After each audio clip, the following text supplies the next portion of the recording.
they played, and it was largely down to Corinthians. In fact, in 1894 and 1895, they played consecutive games where Corinthians provided the entire England 11. But the thing is, the players refused to play professional football. They didn't believe in it. They wanted to spread the values of sportsmanship, competition, and played for the love of the game. It also helped that most of the players were Oxbridge graduates who didn't need the money. But instead of entering the league and cup competitions, they played exhibition football and toured the world, bringing the beautiful game with them. And it was this which spread the game throughout the world and made it so popular. Most famously, in 1910, they travelled to Brazil. And the locals in Sao Paulo were so impressed, they started their own team under the same name. Yes, the same Corinthians who won the FIFA Club World Cup in 2021, one of the biggest football teams in Brazil. Now, they were global superstars, and despite not being professional, Corinthians drew in the crowds. Everybody wanted to play them, everybody wanted to watch them. So much so, they regularly played the winners of the FA Cup in what eventually became the Community Shield, winning most of the time. They actually inflicted Manchester United's worst defeat, 11-3, a record which still stands to this day. Now, fast forward to today, Corinthian casuals still don't pay their staff or players. The ethos of sportsmanship is still at the heart of everything that they do. And even though they're a side in the lower leagues, if you make the trip to King George's Field in Tolworth just off the A3, you'll most likely bump into Brazilian Corinthians fans who often make the pilgrimage across the globe just to watch their founding team play.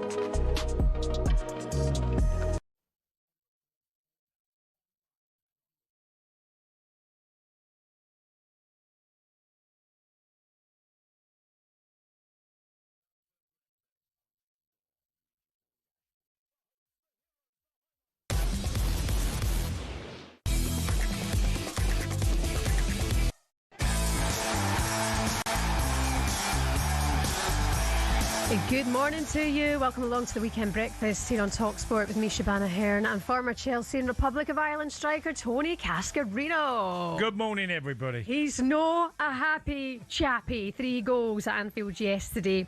Close your ears, Liverpool fans. 6 defeats in 7 for Liverpool. Nottingham Forest heading home in a very happy mood. Liverpool 0, Nottingham Forest 3. Yeah, shock 3-0 loss at home to Nottingham Forest for your Liverpool. Now 10 goals conceded in the last 5 Premier League games. Yep, and there's I'll go into it in a bit more depth in a minute. Yeah. Take a deep breath. Elsewhere, it was the Harvey Barnes show. The Scotsman taking control against Manchester City yesterday. Oh my word, Newcastle 2, Man City 1. Well, we've had a first half of no goals and Harvey Barnes has scored 2 in 3-4 minutes. Wow, Pep Guardiola left fuming after dropping points to a strong Newcastle side yesterday, and a huge game to come up for you this afternoon. The North London derby, Arsenal versus Tottenham Hotspur. How's Mikel Arteta feeling ahead of kick-off? And it's just beautiful, especially when we play at home. In front of our people, we know what it means to them. We cannot wait to get to Sunday. What are we thinking? Shall we ship the title to North London now? Let's hear from you this morning. 03717 22 3344 810 is the number if you want to send a text message. What on earth is going on at Liverpool? You're listening to the Weekend Breakfast on talkSPORT. Good morning. Yeah, we're going to take your calls later on this morning. 03717 22 3344. But I know one man who's fit to burst with Liverpool thoughts. Cass, how are you today? All right? Yeah, I mean, I had a good day at Fulham yesterday. Fulham beat Sunderland 1-0. It was a very wet day, by the way. God, absolutely soaked. And so, the game was decent. Chances for both teams. Fulham got over the line at the end, but caught up with Liverpool later in the day. Yeah. And I've got to be honest, I just want to read through a few things. I mean, Arne Slot spoke about, he takes it all on board on his shoulders. It's his responsibility. I appreciate all of that. Look, when you spend 400 million, heads roll, whether it's Michael Edwards, whether it's Richard Hughes, whether it's Arnie Slot, and some players who could lose their place and be, maybe looking elsewhere from Anfield. And there's a few things I want to talk about. If you go back last year, through 12 games, Liverpool, they conceded 8. This year they've conceded 20. So more than double goals conceded over 12 games. And points, last year, after 12 games, 31 points. Liverpool at the moment, 18. So there's a massive drop-off. Now, I said at the start of the season, tenacious players are really important to football clubs. And there was no more evident than at Newcastle yesterday, where players who chase, hassle, make it difficult for the opposition, it affects the game. And you can't do that week in, week in. That's week in, week out, because that's why you need really big squads to do that. Liverpool lost who I call tenacious players. Luis Diaz, Nunez, Harvey Elliott and Diogo Jota. They were very important. A number of them players came on a sub, but they were tenacious. They chased, they hustled, they made it difficult for the opposition. Yeah. This year, I'm watching, and I don't want to make him a scapegoat because Isak yesterday was anonymous for Liverpool. Now, he had his head turned in the summer with this record deal, and no one would have said this is a bad buy. It wasn't a bad buy. He's a great player. Yeah. We've seen a great footballer, so he's not. But why is he and other signings so poor? Now, you could say, well, having his head turned and not getting the right pre-season. I totally get that. I've been there myself when you don't get the pre-season you need. But there's way more than just that wrong at Liverpool. I'm watching players that have been there for years play poorly. I've seen players sign huge new contracts and not playing even close to what we know they're capable of. And then there's lads that have come into the team who are transfers who have really struggled. Obviously, Kirkes yesterday gets the drag again after an early period in the game. It's very, very concerning for Liverpool. Now, Arnie Slot himself, I don't think he's experienced losing in this manner. Mm-hmm. He had a period at Feyenoord where it was a little bit tricky. Nothing like this. Not even close to what we're seeing at Anfield. And I don't think he knows what to do at the moment. Spinning plates, I use that phrase a lot in football clubs. But when you don't know or you can't find solutions and your selection is always giving the same... He can say we're missing chances. Yeah, Liverpool are. Mm-hmm. But you can't still concede 20 goals in a Premier League season after 12 games, Shebahn. Do you think his job's at risk? Of course it would be. Of course it would be. Why wouldn't it be? If you're failing, it's like if a player goes 10 games without scoring. And I've been in... Well, I think I did my worst was 7 games without scoring. I knew my place was under threat. Mm-hmm. Because if you're a striker and you're getting a number of games and you're not scoring, there becomes a moment when someone says, I think got to leave him out. Do you think, Cass? Same for a manager, man. Same for the manager, but what happened in that dressing room at the summer? What happened with Diogo Jota and his passing and how tragic that was? Do you think you have to give them grace that they're a team still in mourning? I mean, some people won't have... Simply, they will not have the time nor respect for that, but maybe they are just a team that have been so affected. And I heard Andy Robertson saying, I woke up this morning on the day of the playoff, I couldn't get him out of my head. No. He was on my mind the whole time. Maybe there's just something... I appreciate that. The empathy absolute. I know. Look, but George Baldock passed away the year before at Sheffield United. Yeah. And the whole drive of the team was to try and get promoted, and George Baldock was on their mind. I know that. I know what was going on in the Sheffield United dressing room. And the drive was all based on, they're going to push harder for George Baldock, for his memory. Yeah. Now, I would imagine that would have been a similar thing at Liverpool. But I wouldn't say that... It's a really tough one to answer because I empathise with everything that happened with Jota is devastating, really devastating what happened to a player that obviously was very popular in the dressing room. George Baldock was that at Sheffield United. And I just haven't seen the drive for the team. They look like they're deflated. I look at it, and Isak wasn't there. Some of the transfers didn't know, obviously, of course, Jota. They didn't know him. Like the players they've brought in. Why have so many of them fouled or just struggled? Is it coincidence? Isak has lost his first 4 Premier League games where he started. That's the first time for that to happen to a Liverpool player in 100 years.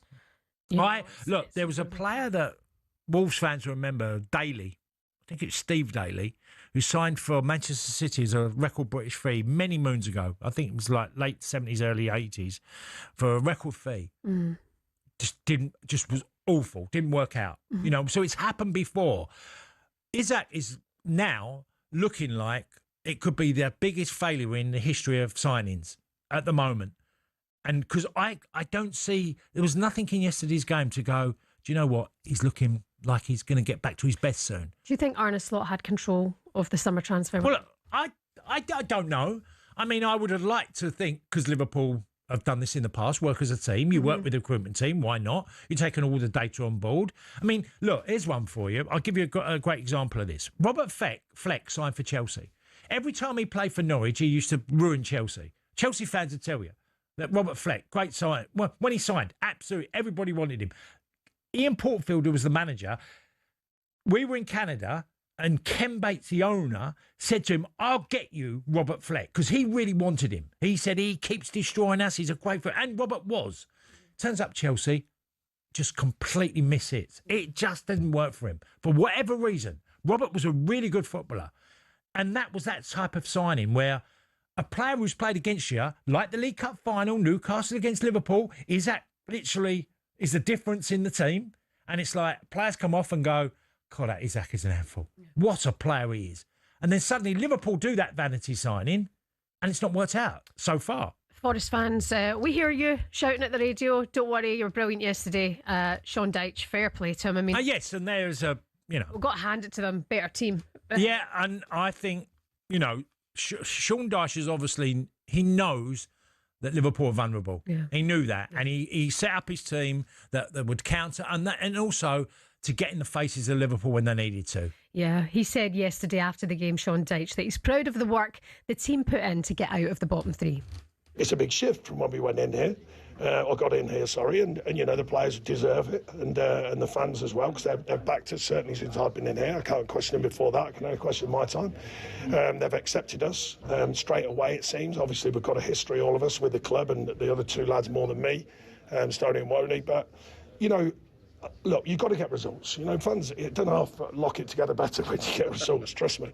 But I think there's a belief in what we're doing, and I'm really pleased with that at this early stage. I think the players are showing that in what they're delivering on the pitch. They absolutely went for them, didn't they? Well, they had a game plan. It worked brilliantly. They took their goals fantastically, and it worked, you know, great. They've handed Forest their first away win of the season. Liverpool have, you know, and Sean Dyche, I'm sure he went there with a plan of knowing how to hurt Liverpool, because it's so evident. When I read the stats earlier, you know, of 20 goals they've conceded through 12 games and compared to 8 last year, it's telling you Liverpool are vulnerable defensively. They're giving goals away for fun. And by the way, if you take away injury time goals from Liverpool that they got earlier on in the season to get points from games, Liverpool would have about 15 points at the moment. You know, just above the relegation zone. Yeah, that's how bad it's been. Yeah, I mean, some great games yesterday, some shockers as well. Of course, Man City dropping points last night to Newcastle in the late game, and Liverpool losing 3-0 to Forest at home. The Premier League is back. Here's how the rest of the action sounded here on talkSPORT. Okay, we'll do that again later. Lots more coming up for you throughout the show. 81089 is the number to get in touch this morning. Liverpool fans, how are you feeling about things? Can Slot turn that around? This is crisis mode now, isn't it? Or do they just need time after everything that's happened over that dressing room in the summer? Get in touch with us this morning. We're going to take your calls later on. 03717 223344. Coming up next on Weekend Breakfast, we'll reflect on that sore one for City at St James's Park last night.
morning, party people. This is the Weekend Breakfast on talkSPORT. Shebahn Aherne and former Villa striker Tony Cascarino. Who sings it? You know this one. Oh, I can't think. All I'm thinking is football this morning, Shebahn. But who would I go? Is it yes, Ellie Ray's daughter. Yeah, it's Millie Sire. Miley. Miley. I'm going to give you a point. You're pushing me to the limit on all this modern day stuff. Yeah, no, but you're more across it than I am. She's 33 today. Happy birthday, Big Miley. Oh dear. Yeah, she's had a decent career, sold over 23 million albums, won 3 Grammys, and holds 7 world records. What are the records for? Is it tickets, music? Is it fastest to number one or, okay. or record sales? Yeah. I know a guy who used to be her drummer, percussionist. Oh, Damien, he listens the all drummer the side. time. Morning, Damien. He worked with Miley Cyrus for long. Right. I think he still does, to be fair. Yeah. Percussionist. Couldn't tell you what that means, but he plays instruments. Yeah. Yeah, triangle and stuff. That would be me. Do you prefer her or dad? Who says that? Billy Ray, is it? Billy Ray, is it? There we go. This is a proper song. Who is it hates this song? Is it Jeff Stelling hates this song? Yeah, it's a bit... It would be Jeff, yeah. It's a bit cheesy. This is a banger. Cheese on toast to me. That is a bit cheesy, but this must have a record song. Everyone has their choice. Yeah. Okay, so your team Miley over her dad. That's fine, Cass. We're not here to judge anything you do this morning. Let's judge Manchester City, though, shall we? I feel like I'm going to ramp my pants off this morning. Please keep them on. Please, I beg you. Newcastle dented Man City's hopes of putting pressure on Arsenal. In the North London derby, that's later on today, they had an impressive 2-1 win in the tea-time kick-off. It's a case of two halves. Make a whole 3 points as 2 goals from Harvey Barnes, either side of a Ruben Diaz equaliser, led Eddie Howe's side to victory yesterday. The Toon winger might still fancy his chances of a World Cup call-up, but for which country? That was City's 4th defeat of the season. Pep knew a trip to St James's Park would be a tough one for him.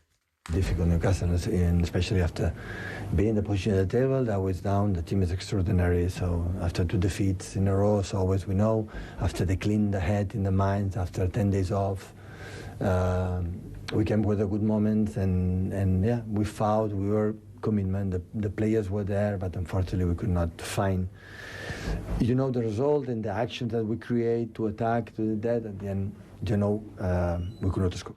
Pep was on one yesterday, especially at full time. He kind of clashed with a cameraman, didn't he? He was having a go. Very animated Pep Guardiola, right? Yeah, I'll start with what I don't like, and I don't know how he gets away with this, Pep. But he's done this before. Going up to an opposition's player and cuddling him, Ramirez, and like chatting to him and talking to him, I'm thinking, he's not your player. He's not your player to go around and put your arm. You can have a few words with maybe some tackles he made, or, because Ramirez was the best player on the pitch yesterday. Okay? Played really well. And I talked about tenacious players with Liverpool. Newcastle did exactly that. They got in their faces, they made it as hard as they could for City. But Pep doesn't have a divine right to go up to opposition's players. Imagine if Eddie Howe would go up to a City player, cuddle him, and then start giving him instructions, telling him what he's doing. He shouldn't be doing that. He's done it. He done it with Nathan Redmond at Southampton, many moons ago. And I used to think, he's not your player. Why would you lecture an opposition's player? Now, I get it if you was to say, your tackle, this, what you're doing is dangerous. But he wasn't. He was pointing, directing, and I thought, you can't do that. Mm-hmm. You don't have the right as a manager to go and keep going up to, and he's done it more than one occasion. He's done it a few times where he talks to the opposition's players who are, Eddie Howe's players, not yours.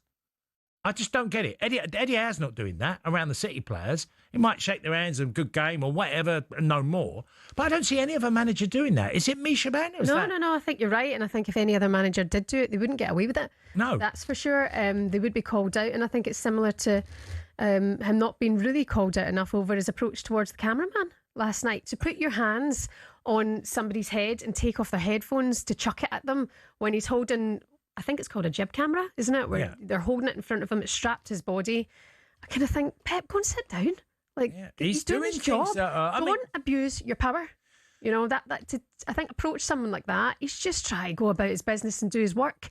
And, you're getting up in his face. Leave it out. Well, managers would get frustrated at your team's performance. You get in the dressing room and you let it out on them. You call them out from what they didn't do. City yesterday were dominated by a physical approach that Newcastle, when they're at their best, do it brilliantly well. They're in your faces. They make it hard. Murphy on the right wing will just chase things down and go. Likewise with Barnes, and they've done it with Gordon. They just chased them. Ramirez in midfield, like I said, was really, really good yesterday.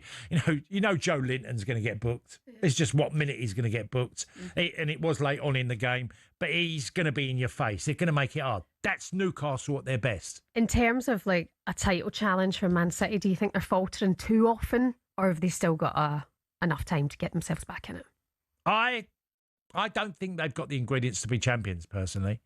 I think they're just not quite as good. Erling Haaland has totally kept their numbers high, and if he doesn't score, like he didn't yesterday, City don't feel like they're going to have, be able to get the wins that are necessary for them. But I just don't think they're as good. Yeah. And Arsenal are way more physical than them. I've said Arsenal all along. And I think it's their golden opportunity this year. Their nearest rivals at the moment are Chelsea. Chelsea are just bubbling along, even though there's criticism happening at Stamford Bridge. I just don't think City are as good. And I said yesterday, Kovacic and Rodri, for me, would be in that midfield all day long if they were fit. All day long, they'd be in that midfield. Yeah, you're right about to match that Ramirez, Joe Linton, Tonali, that physicality that they put on, they can match that. They haven't got that. Talk to me about Harvey Barnes then, because gets a brace yesterday. Brilliant performance from him. It comes in the week of obviously Scotland qualifying for the World Cup, and the chat that Harvey Barnes is obviously eligible to play for Scotland. Yeah. Do you think he'll pledge his allegiance to the Scots? Well, I was on radio Friday night and we was talking about this, and we was talking about, because obviously Jack Charlton was the pioneer really of taking players from different countries who had the birthright to play for Republic of Ireland, and he was really, really good at it, and lots of other countries copied it, cloned the idea of dual nationality, players that can play. I personally think if the player wants to play and it's in his heart and he said I want to play for Scotland, don't never have a problem with it. Yeah. And there's many players who have played youth football for different countries. Whether it's been Grealish or Declan Rice and many others. You go across the board around the world, there's loads and loads of players who have played for other countries at youth level. Yeah. So I he's only played youth level, hasn't he, Harvey Barnes, for England? He's one senior cap. One senior cap in 2020. It was that long ago.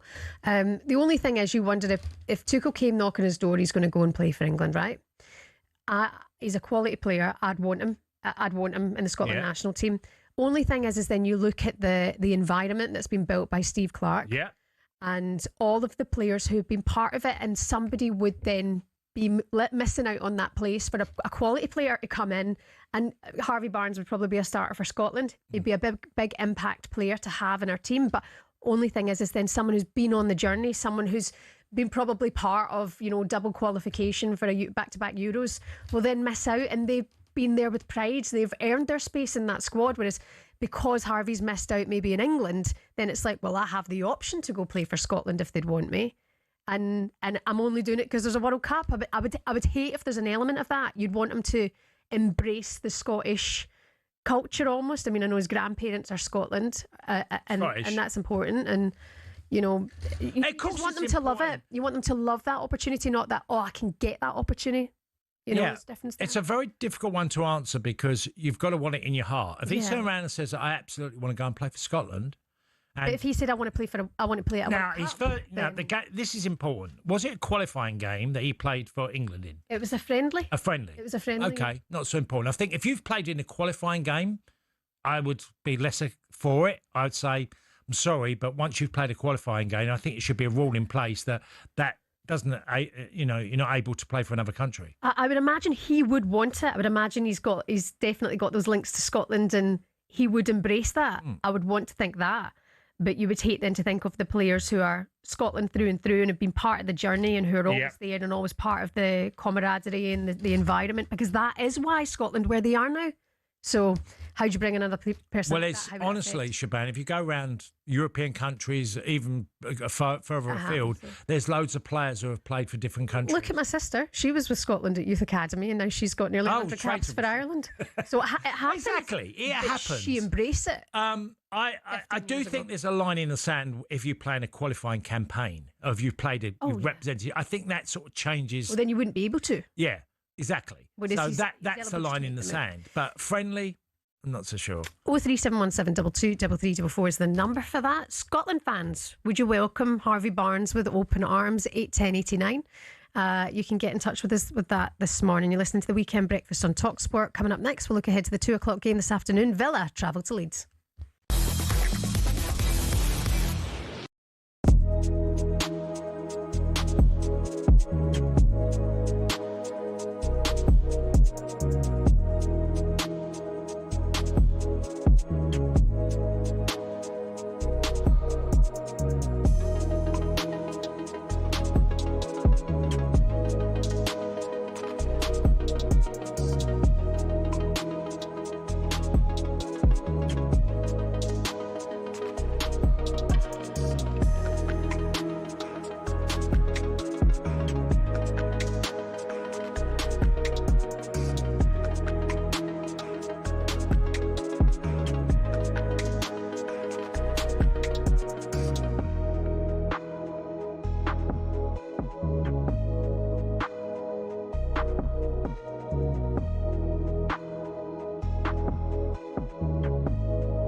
Can I have a go at everybody? You are on one today, man. I'm having a go at everybody in every section. What's wrong? What's wrong? Tell me what's wrong. 3-0 defeat at home. That's all. That's what's wrong. No, it started it.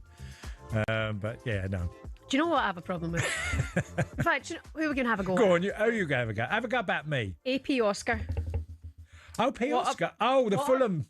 The Fulham fan. What about that from him yesterday? What, the teddy bears? Right, guys.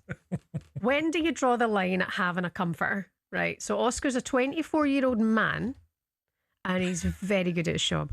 A lot of time for Oscar. Yesterday, we finished on air and I came out to the office. He said, Shebahn, I'm going on my holiday. I'm in a bit of a hurry. And he picked up a teddy bear from his desk called Kevin and put it in his bag. After Kevin that plays for Fulham. Yeah. And I went, sorry, what is that?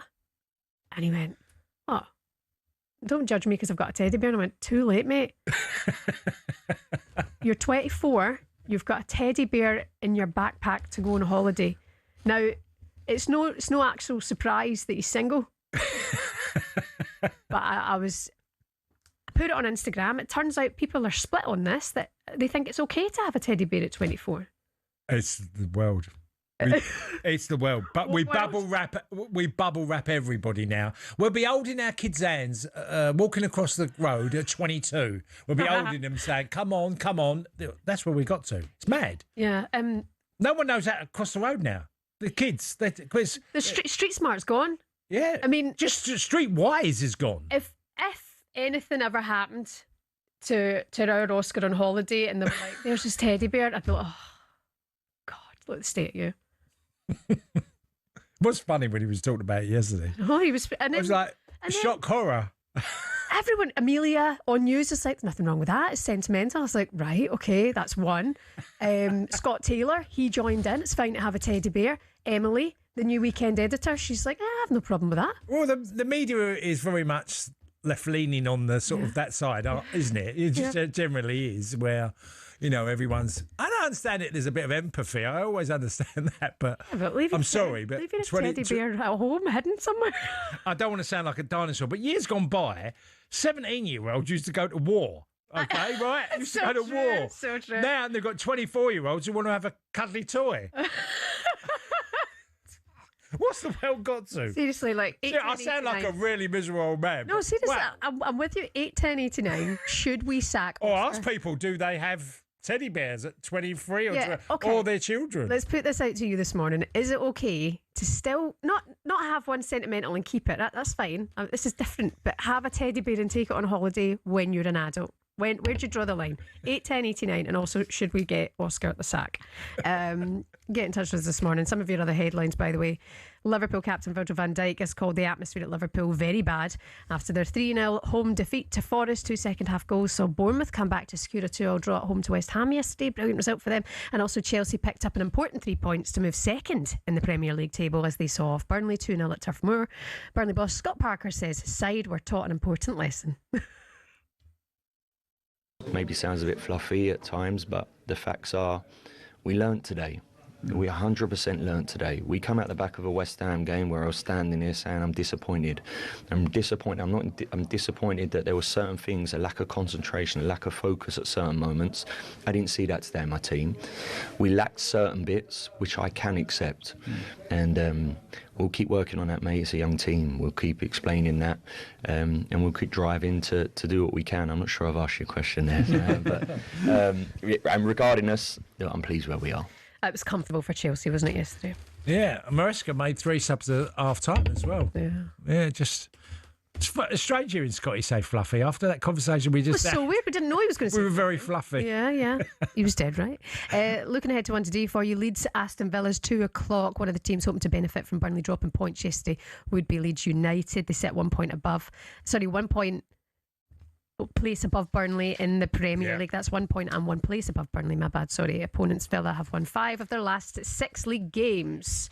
All of the updates coming for you on Game Day Live. Let's look ahead to this one with former defender from Villa, Liam Ridgewell. Good morning, Liam. Liam, how old are you, if you don't mind me?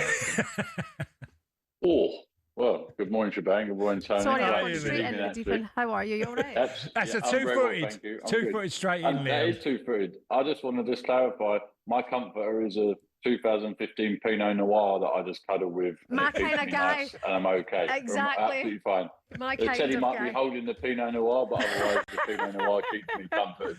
I mean, Liam, look, you're much closer to me than the generation of players now, and there seems to be such a shift, which is normal. Things evolve and change, and different ideas come in. But when I hear certain stuff of how even living to Scott Parker talk about his team and addressing down and say my team were fluffy, it feels like a different world of language. I agree with you, Tony. I think the choice of words and the way we talk about our players nowadays has certainly changed. I'm sure it's certainly changed. It's changed in the dressing room and it's changed within the media as well. Yeah. I think feelings are involved and making sure they feel safe and good and trying to give them all the confidence in the world. That wasn't like it. Certainly in my day or your day. Well, there was wrongs it's definitely changed. Liam, there was wrongs in the past as well. We all acknowledge that, don't we? Maybe that some of the criticism was way too over the top and out of order, basically. So we haven't found the middle ground, have we? No, I don't think we have. I think we've gone a little bit too far the other way. We've gone a little bit too far the other way that bad news or tough news is hard to hear for players nowadays, and they can't get past it, and it stays within their minds, within their performances, within training and in games. It could be a week, 2 weeks, 3 weeks, and what that's down to a comment from a manager or a staff member or even a player to that individual. So I think we have shifted quite a long way from where it was. We try and need to get back to maybe a little bit of middle ground. Yeah, I love that we've booked you to come on and talk about Aston Villa. We're just talking about change times, the woke world that we're in. I was happy to talk about teddy bears, Shebahn. That would have been absolutely fine, so that was no problem. Oh, that was hilarious. Yes, he names him after Kevin, the player at Fulham. He supports the lad. Which would have been recently then that he got that teddy? Yeah. Yeah, of course. So bizarre. Right, sorry, Liam. Let's focus on Aston Villa, shall we? They've made a slow start, but flying over the last couple of months, that's for sure. Yeah, they did make a slow start. I think everyone was surprised to see that slow start, certainly after last season. But that slow start's turned into a very good start after that slow start. I think they've picked up some good results.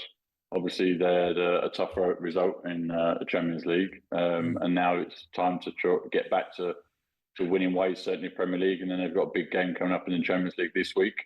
And then a derby game, as you probably can call it, next weekend on Sunday. So it's time to sort of start picking up them points that they seem to have lost at the start of the season. Liam, as a defender, as you was defending and keeping clean sheets and being tight, conceding only 10 goals in the Premier League so far. That's really played a part in Villa's sort of return to form, hasn't it? Yeah, it has really. I think Unai Emery was obviously known for his compactness and making sure the team was set up to defend well from the front and make sure they denied anything central and send it wide and all the cliche things that people are going to talk about. But the team was there to work for each other to make sure they defended. I think they've done a good job of that coming off of the start of the season, and the goals have sort of come up beyond that as well. So the two of them together has put them in a really good state now that they've just got to try and build on. Yeah, look, they win today. They can go to fourth in the Premier League, in the Champions League spots. You mentioned the Europa League. Are they on the hunt, do you think, for the Champions League this season, Liam? I think so. I think that's where they want to get back to, obviously. I think that's where they want to inevitably be. The owners and the club and what they're trying to invest is inevitably where they want to get to. And Ollie Watkins up front is going to be pivotal for that, obviously, going forward. But I think the club want to make sure they get back into the Champions League and, get back into riches that the Champions League bring and what they've had over the last few years. Yeah, McGinn's a big player for Villa. I mean, when he hasn't played his best football, Villa, I always feel, suffer.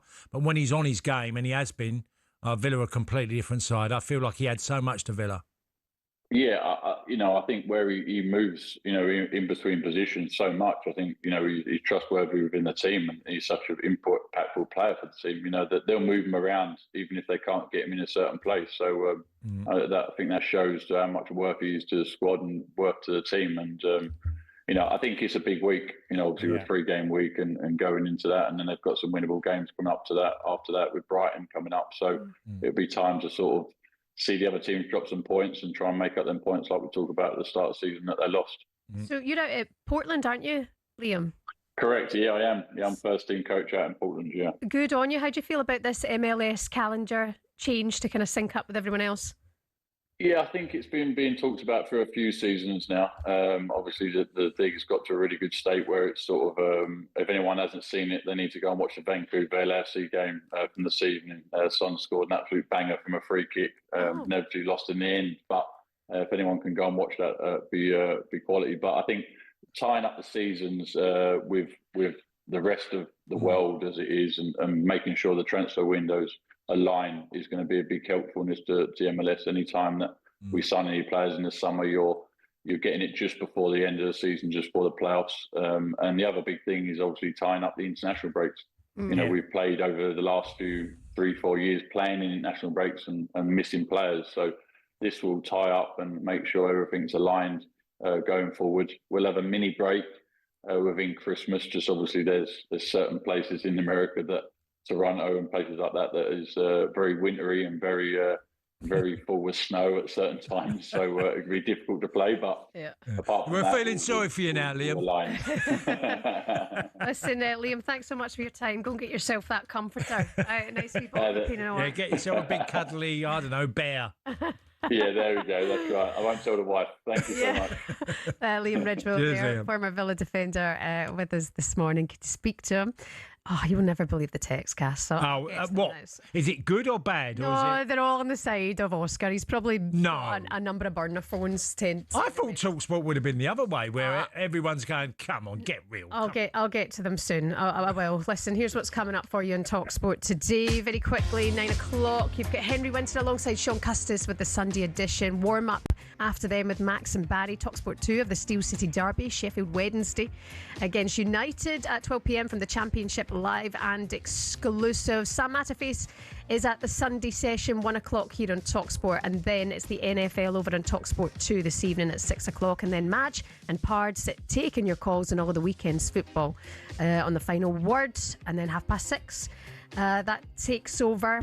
And then it's Danny Kelly on the Trans Euro Express from 10 o'clock. A nice busy day. Keep across it all on the talkSPORT app. Coming up next, we'll get into today's back pages.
baby, let me be your loving teddy bear.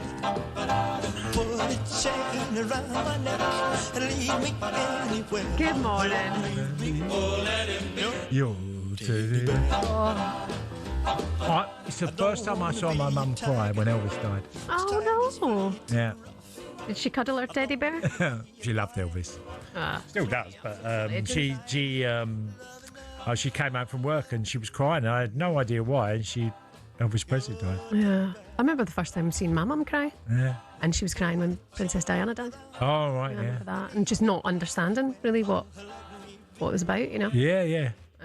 Because it's weird if you haven't seen obviously you see someone get upset for some personal reason, whatever. But when absolutely emotional over a celebrity that they don't know, but they just have so much love for because of music. Yeah, exactly. Elvis there, teddy bear. Yeah. We're playing it because we've been hammering Oscar in the office. I think there was only maybe one producer who sided with me yesterday. It was Tony. Tony was like, mate, you've got hair on your chest. What are you doing with a teddy bear? But the amount of people on the text, 81089, saying it's fine to have a teddy as an adult. Listen to this. This is Craig. Craig, you sound loving the show. That's nice, thanks. I'm 48 and I have a teddy bear called Baby Boo. I find it hard to sleep if he's not with me. Goes everywhere with me. Right, Craig? I got a cuddly toy for my birthday present. It's a cuddly plush Pokemon and I love it. I'm 41. Rich from Eastbourne. Hello to John, the Liverpool fan. What's happening to the... I don't know. Morning to Jill, regular here at talkSPORT. Perfectly okay if it's your choice. Anyone else's opinion doesn't matter. Ignore them, Oscar. Mine is the best travelled Garfield ever. Jill! Come on. Right, anyway, some of your other headlines this morning. Red Bull's Max Verstappen has won the Las Vegas Grand Prix. Lando Norris finished second and retains the lead of the World Championship heading into the last two races. Oh, Callum McGregor, did anybody see the last minute goal yesterday for Celtic? Yeah, Celtic beat St Mirren in the end, stoppage time, to win 1-0 to move them within 4 points of the table. Top of the table, Hearts. And it was a busy day in the Autumn Nations Rugby yesterday. Let's get the latest quickly with Tenor Men.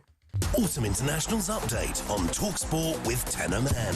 Understanding the facts about urine leakage can help you manage it better. Find out how you can keep control at tenormen.co.uk. Tough day at the office for Wales, beaten by New Zealand 52-26. Ireland went up against the Springboks. It's a hard result for them as well. 24 South Africa, they beat Ireland by 24-13. France smashed Australia 48-33 and Italy beat Chile 34-19. Scotland take on Tonga today at 1:40.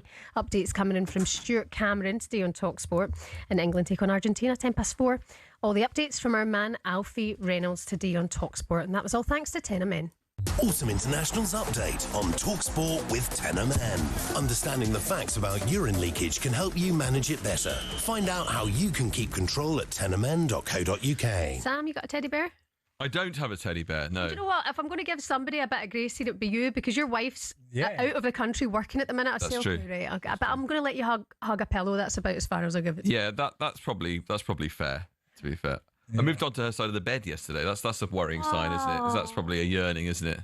You know. But you'll see it soon. Yeah, soon. Yeah, you'll be. Soon. Was it Christmas time? Isn't it? Christmas. Yeah, she's in Australia. Yeah, she is. She's on Australia, the other side of the world. Yeah. So so we're not really even. It's not even like our clocks are synced at the moment because she's hours ahead of me. Well, we've actually put a wee whip round together to get you a Sophia style bear. Put her face on a little teddy bear and stuff. I love Christmas, that. So it'd be really cute for you. I love that. Yeah, absolutely. Well, talking of Australia. Yeah, exactly. Yeah, thank you very much. Yeah, talking to teddy bears, Jeffrey Boycott absolutely scathing about the performance of the England team in the Ashes, the first test in Perth. It was a bit of a stinker. I mean, it's a bit of a stinker is an understatement, isn't it? It was an embarrassing defeat for England, really. 8 wickets. And the Telegraph Sport all over this morning. Jeffrey Boycott has come out absolutely firing. I cannot take this stupid team seriously anymore, says the headline. This has been the message. Well, from this has been the message is simple. When you keep throwing away test matches by doing the same stupid things, it is impossible, he says, to take you seriously.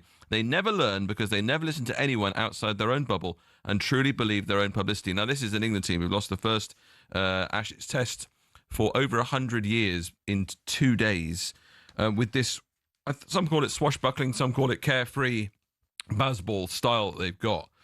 But I mean, surely they're going to have to look at making changes, Cass, for the second test. Not necessarily personnel, but this style can't go on in terms of costing England so embarrassingly. I mean, it's all very well losing a test match to Australia. That's happened for years down under. But in these circumstances, that's something that's got to be looked at, isn't it? Well, anytime you lose, and then there's always debate, which is the right thing, which is people ask questions. Yeah. Why?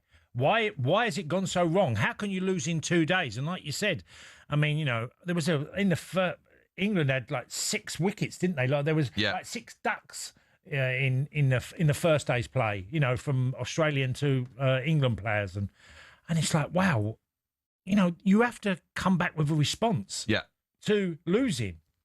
That's it. And Jeffrey Boycott's very outspoken, but he's got a hell of a point. Is that if you lose and you lose in this manner and you repeat it, surely that's a sign of madness, isn't it? That's it. And the thing is, England just seem to refuse to stodge it out. Like they just don't want to. They're not sort of just going to get through the next few overs. Just going to make sure just stay on the wicket. Not going to do anything stupid. It's taking reckless shots. Is it reckless abandon really in some cases for England? But as Ben Stokes said yesterday, shell shocked. So maybe you get to that point where then they will change. They will have. Well, they're going to have to. 12 days now till the second test in Brisbane.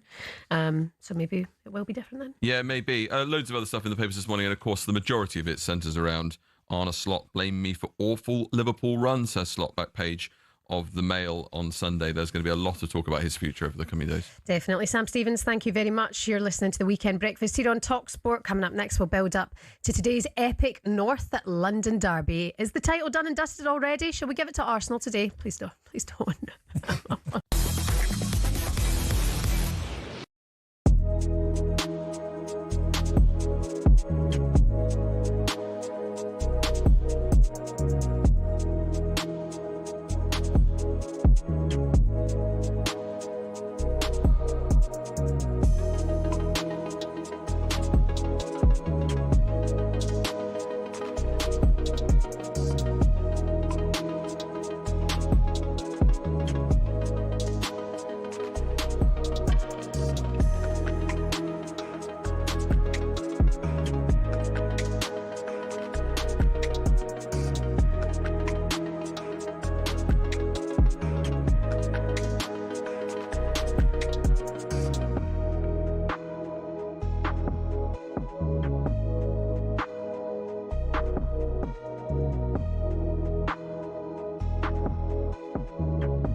Monaco, Singapore, Las Vegas.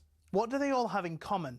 Well, they're all F1 street circuits. 20 years ago, the sports only visited 3 a year. From 2026, there'll be 10, despite the actual racing often being worse. So why? Why are there so many street circuits? Cars racing past the Casino Monte Carlo is one of the iconic images in all of sport. But in the last few years, it's been joined in the Street Circuit Club by the dazzling Grand Prix on the Las Vegas Strip, in Miami, Azerbaijan and others. And there's no sign of the trend slowing down. The streets of Madrid have also gotten involved, and there are conversations about Grand Prix in the capitals of Thailand and Rwanda. But fitting them in means we said goodbye to classic circuits like Hockenheim and Imola, angering fans who are still packing out the European tracks like Spa, the Hungaroring and Monza. And these generally produce more wheel-to-wheel action than street circuits too. At Silverstone in 2025, there were a total of 26 on-track overtakes. At Monaco, 4. I'm an F1 enthusiast. Even I struggle with that. But it appears to be a good step. In 2025, there was a record 2.3 million strong viewership for the Monaco Grand Prix in the US alone. Meanwhile, for the British Grand Prix several weeks later, 1.5 million tuned in. So why are we seeing this drive towards street circuits? Well, no prizes for guessing. Money. Formula One demands a fee of between $20 and $60 million for the rights to even hold an event. In total, including sponsorships, it's believed officials in Saudi Arabia pay almost $100 million for their race. The huge fees are possible because of the street track's city centre locations, as people staying at hotels at inflated prices and tourist sites brimming with visitors mean the cities rake the cash back in when the race comes to town. So it makes financial sense for Formula One and the cities, but will it cost the sport in the long run if F1 races are too boring? After all, nothing beats the roar of an F1 car as it flies through the forests of Europe, or mechanics watching a storm coming across the humid Asian countryside. Take that away and, well, you may as well just watch American IndyCar.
Good morning. Welcome to the weekend sports breakfast here on talkSPORT with me, Shebahn Aherne, and former Chelsea striker Tony Cascarino. Good morning. Everyone's getting today. Your man is on one, and it's a terrible time to be a Liverpool fan. It was another heavy defeat for the Reds yesterday. 6 defeats in 7 for Liverpool. Nottingham Forest heading home in a very happy mood. Liverpool 0, Nottingham Forest 3. Yeah, a tough one to take for Arne Slot's side. That's now 10 goals conceded in the last 5 Premier League games. Newcastle's Harvey Barnes was on fire yesterday versus Pep Guardiola's Man City. Oh my word, Newcastle 2, Man City 1. Well, we've had a first half of no goals and Harvey Barnes has scored 2 in 4 minutes. Steve Harmison sounding like a happy chappy. Scotland fans, should Harvey Barnes go to the World Cup with Steve Clarke's Tartan Army? You can get in touch with us with that this morning, 03717 22 3344, and we'll look back on a shocking first test defeat for England in the Ashes. I think England are dangerous to themselves when they think the game is won. That's the problem. We don't know how to close out games unless we go and win by 350 runs. So he was raging ahead of Newcastle's win yesterday, Steve Harmison. Not best pleased after the defeat to the Aussies in just 2 days. We want to hear from you this morning, 03717 22 3344 8 10 89. At what age should you stop having a teddy bear?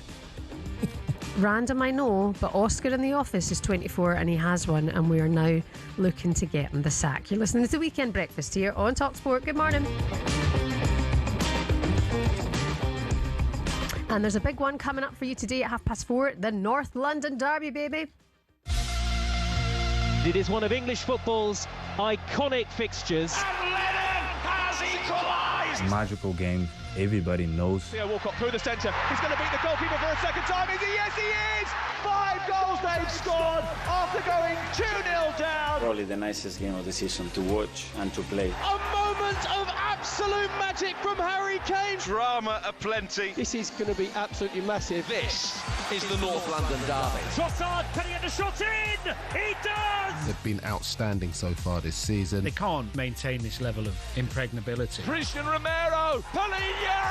Concerns me this weekend, Spurs' away form. Tottenham fans are already asking whether Thomas Frank is a little bit too pragmatic. I'm very aware that we haven't been free-floating. It is a feisty derby, a test of credentials. This is something that is in our hands.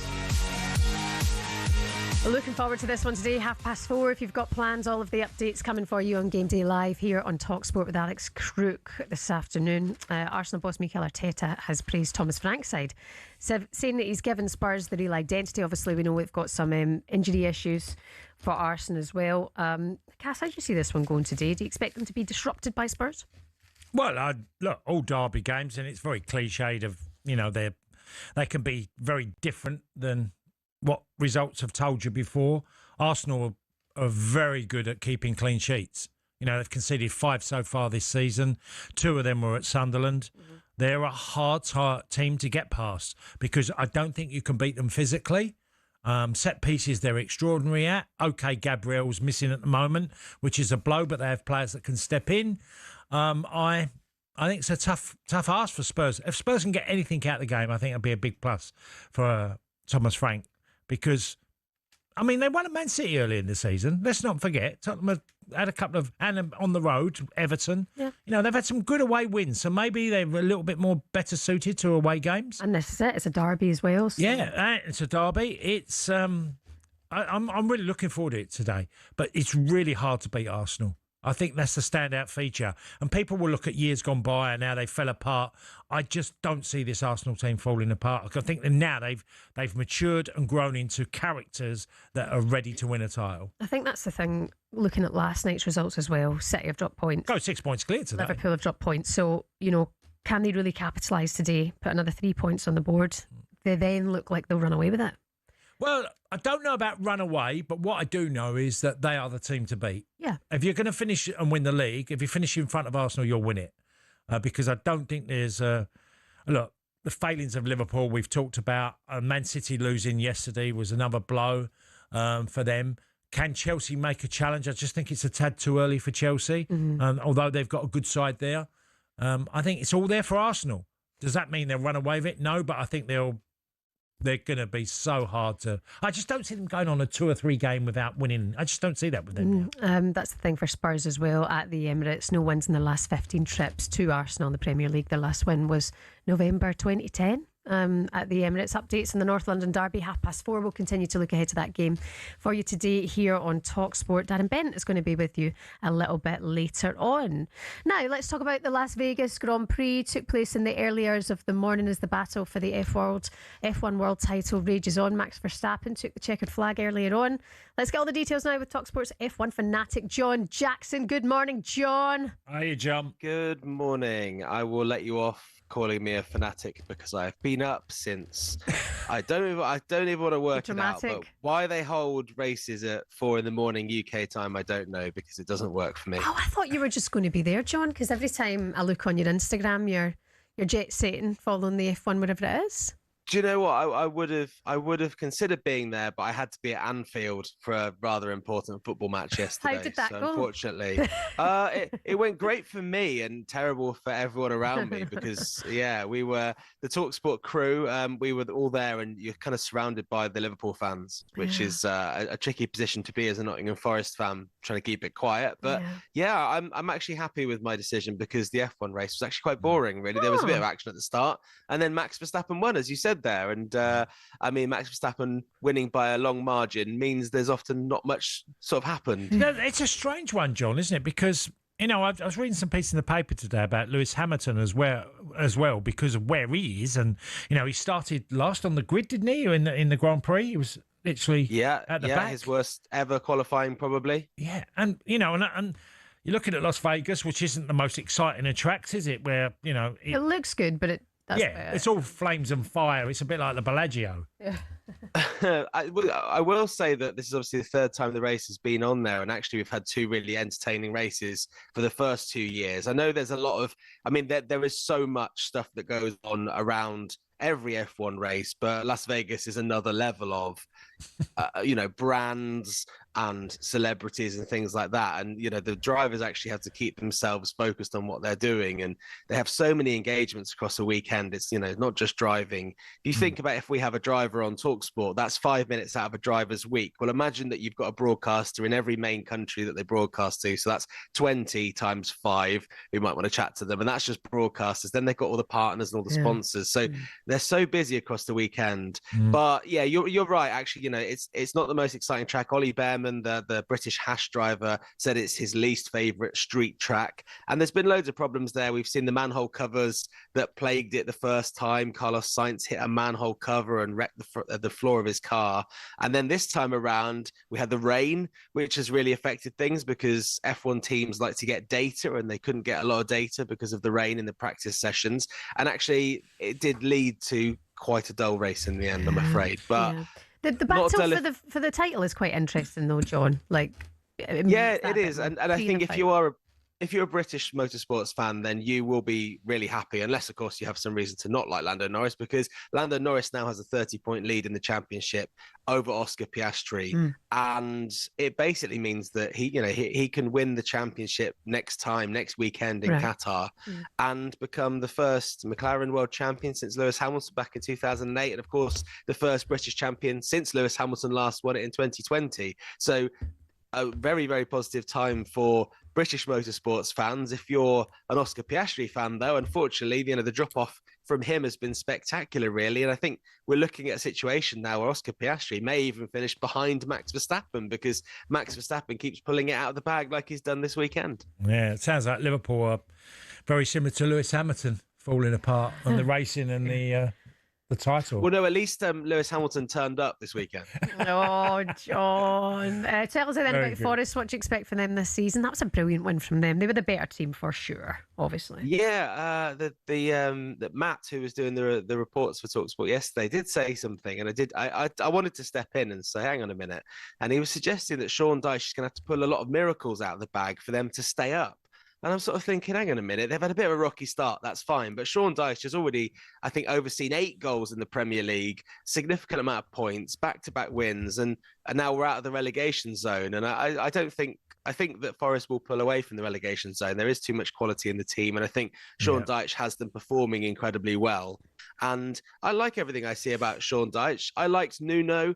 I thought that Nuno was quite a sort of softly spoken but very considered and precise manager. Then we had the 39 days of Ange Postecoglou, which no one wants to talk about, and I think will go down in history as being one of the biggest Premier League disasters. And now you have Sean Dyche, who, when you hear him speak in the press conferences like he spoke yesterday, you can't help but like him. Yeah. He's just a very likable bloke. And he actually went on a bit of he almost muttered the words utter woke nonsense, but he kind of stopped himself, where he was going on about his assistant being booked, and he couldn't understand how his assistant had been booked. And it's just a man that, he doesn't want to be, he doesn't like things not being correct and precise and any unjust things. He's not very happy about it at all. Yeah. It was a strange incident at Fulham yesterday where Harry Wilson's getting substituted and the referee tells him to go, which is slightly closer to one side of the pitch, to go off. And he just turns around and runs off to the dugout, back to the halfway line. And the referee books him. Yeah, weirdos. Because the referee's told him to go off the other side. It's just can't. It was just like, why would you book him? Because he said to him, go off that side. And it's like, well, the dugout's over there. And okay, it's a bit closer the line to go off at, but he's got to walk all the way around the pitch. He just runs straight off and straight out the yellow card. Well, the interesting thing about the game yesterday is that there was a penalty shout that Forest felt they were hard done by, and also Forest had a goal disallowed, which was for handball. But I've not seen. All right, John, you made your point. Forest. No, but Sean Dyche didn't actually talk about those two things. He talked more about his assistant being booked for standing up at the wrong time, and he was really annoyed about it. It was quite funny. Yeah, John, thank you so much. Get yourself back for a sleep. Thank you for everything. Good night. Cuddly toy. We talked about. Do you have a cuddly toy, John? Tell me you don't. This is so funny. Wait Don't there. say it, John. No, John, he's got you're one going to with him. destroy You're a everything. Oh, no. disgrace. It's a long story. Don't ask. No, it's a terrible story, and you've just ruined my day, John, because I've always liked you. It's not mine. It's not mine, I promise. You just whipped out a dinosaur. A dinosaur. It's a Diplodocus. A Diplodocus. What's the world coming to? Everyone at TalkSPORT's got these. Everyone's got a cuddly toy. What's Alan Brazil got? What? Oh, God. You'd probably taken them off his grandchildren.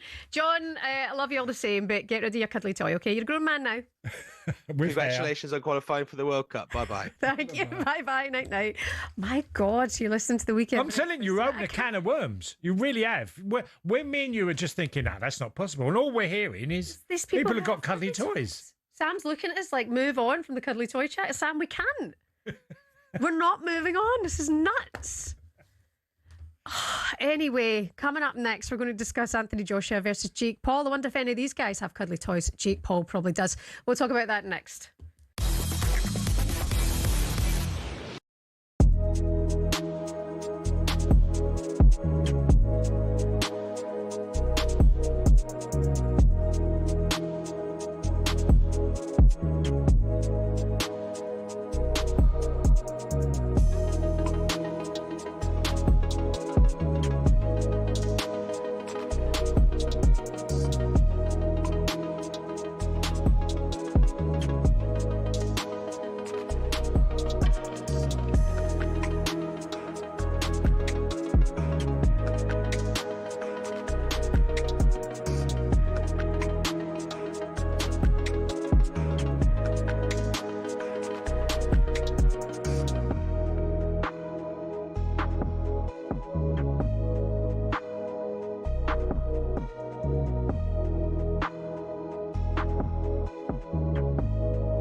morning. This is the weekend breakfast on talkSPORT. Shebahn Aherne, former Celtic and Republic of Ireland striker Tony Cascarino.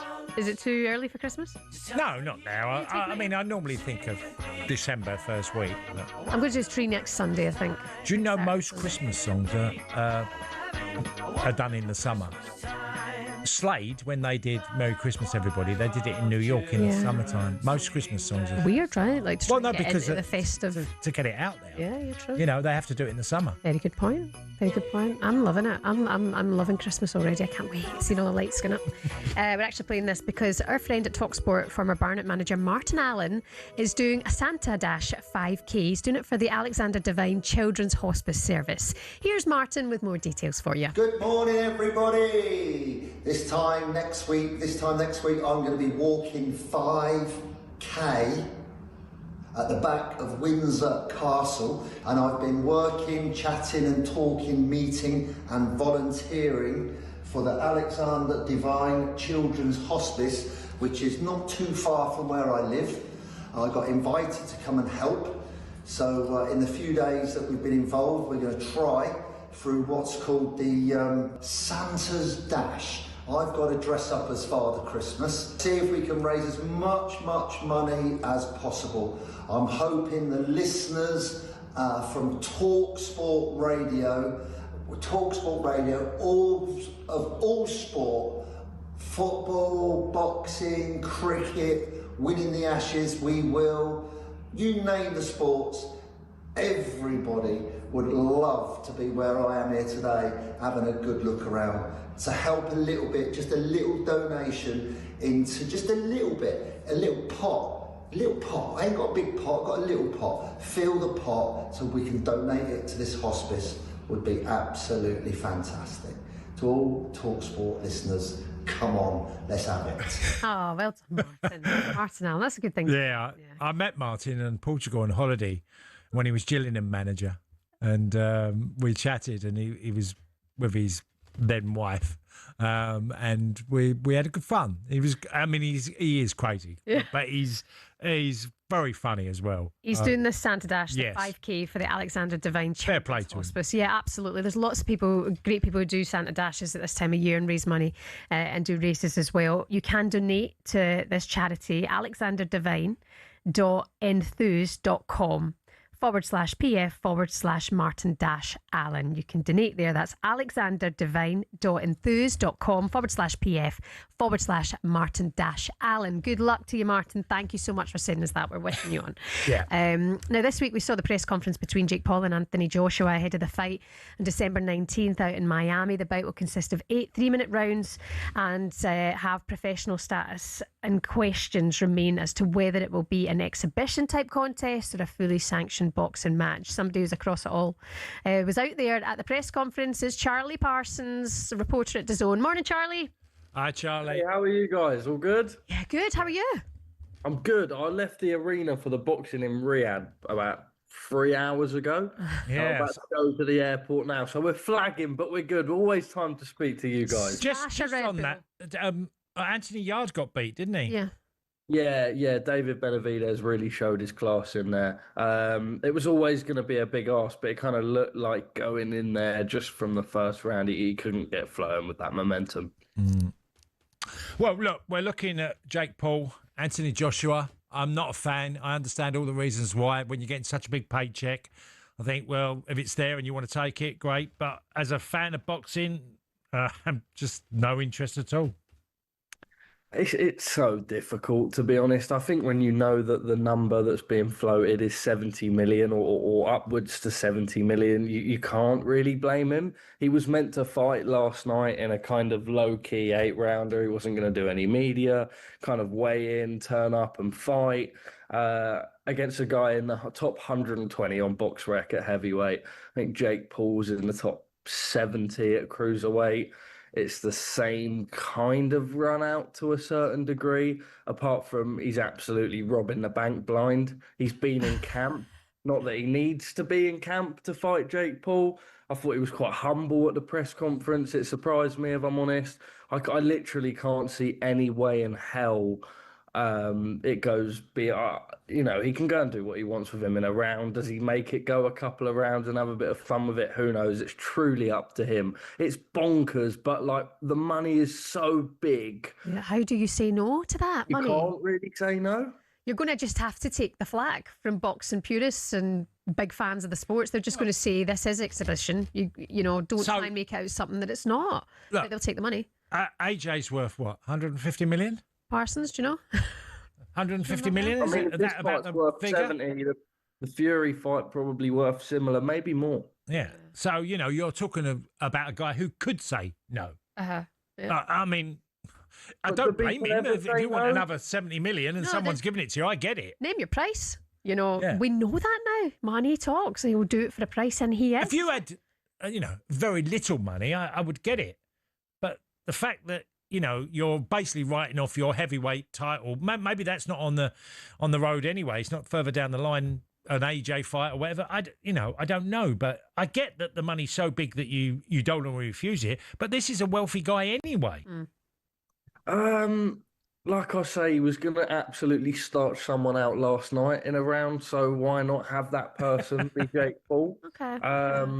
I think, to be honest, I think if there's a problem, the problem has to be with the people that are sanctioning it. Yeah. Robert Smith from the British Boxing Board of Control said he'd never sanction anything like that. The Florida State Commission will. It's kind of typical for we saw Jake Paul versus Mike Tyson. That was sanctioned and went down as a professional bout on BoxRec. But it isn't an exhibition. Like, I spoke to Eddie this week and he said, no, like, we wouldn't take a fight like that. There aren't any clauses in the contract to suggest otherwise. My thing that I'm absolutely baffled about is that AJ's only a 1-10 favourite against a geezer that genuinely was on Disney Channel about 8 years ago. But to put that in perspective, that's the same odds that Anthony Yard was the outsider last night to David Benavidez, and you'd probably have Anthony Yard to do a job on Jake Paul. I just find it, and people use the Ruiz argument, but Ruiz had fought for a heavyweight championship of the world against Joseph Parker. This is not Andy Ruiz, this is Jake Paul. I think we all need to give our heads a bit of a wobble when we think that. Like, there is no way in hell that AJ struggles in any shape or form, and like I say, should absolutely start your man around. Yeah, because I actually, when we see Jake Paul fight, I'm like, okay, there's an element of something there. But when you saw them face off each other, the height difference as well, I thought AJ's going to absolutely flatten him. You would think. Charlie, before we let you go, you've been travelling. You're across wherever you are. Where are you just now? You're in Riyadh. Riyadh, Saudi Arabia. Do you take a cuddly toy with you? I should take some comfort of sort. I'm absolutely knackered. But you know what? We love this sport so much. It's a travelling circus. But do you have a cuddly toy? I don't have a cuddly toy. Good man. I don't have a cuddly toy. No, we had yesterday one of the guys in the group who work with us. Producers, one of the producers, and he at 24 has a cuddly little bear in his bag. Going on holiday with him. You know what? We've all got our own vices. Oh, Charlie. I side with everyone this morning. Get off the fence. Right, Charlie Parsons, DAZN reporter. Thank you as ever. We'll speak to you soon. Thanks, guys. Lovely speaking to you. Nice to see you. Travel back safely. Oh, well, Oscar's never had so much media attention, has he? Enjoy his trip to Portugal. He's getting absolutely torn apart. You listen to the Weekend Breakfast here on talkSPORT. Coming up next, we're going to be joined by singer-songwriter Felix Green next.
Morning, you're listening to the Weekend Breakfast here on talkSPORT. Shebahn Aherne alongside former Villa striker Tony Cascarino. Some of your other headlines this morning. Rob Edwards says he hasn't got a magic wand as his first game as Wolves manager ended 2-0 home defeat to Crystal Palace. As he joined a sinking ship, Cass, I mean, they held off. Well, I said yesterday that it's a really hard game for them, you know, to play a team that's so well organised, who's had a manager there for a number of seasons now, that they know what they're doing, Palace. And that's why they're, what are they now, fourth in the league? Is that what they're up to now? Fourth in the league now? Yeah. That's why they're doing so well, because every part of their team functions really well. Yeah. And so it was a big ask for them to get a result, Wolves, yesterday. Raul Jimenez scored a deserved late winner as Fulham beat Sunderland 1-0 at a rainy Craven Cottage. You were there. And also Danny Welbeck scored his 7th goal of the season in Brighton's 2-1 win comeback versus Brentford. He spoke to talkSPORT after the game, responding to these rumours of him having a chat with Thomas Tuchel regarding a place at England's World Cup squad. Here's what he said. It was whispers because I have not spoken to him. For me, it's just I'm just focusing on myself. I'm really enjoying my football here. I'm happy. I feel fit. I feel strong, and I just know I can produce on the pitch. Like when I'm on there, I want to give my best for the team. I want to keep on improving every single day, keep on helping everybody else around me, trying to be the best version of themselves. So that's all I can do. Focus on myself, and the rest sorts itself out, really.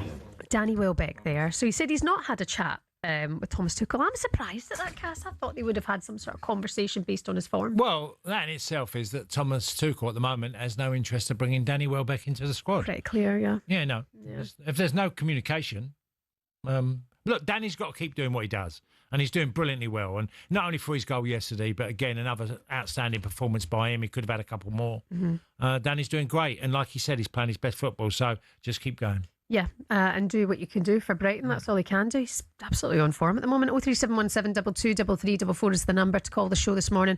We've been talking about Harvey Barnes, got a brace yesterday. Yeah. Newcastle beat Man City 2-1. Will Harvey Barnes be playing for Scotland at the World Cup? The last time he played for England, it was a friendly. It was his first cap, was against Wales in 2020. He's eligible to play for Scotland. That's the whispers going around this week that it might happen. He spoke to the cameras yesterday after the game. Micah Richards asked him about it, and they had a good laugh. Yeah. Said it's not at the forefront of his mind at the moment. He's focusing on his club, of course.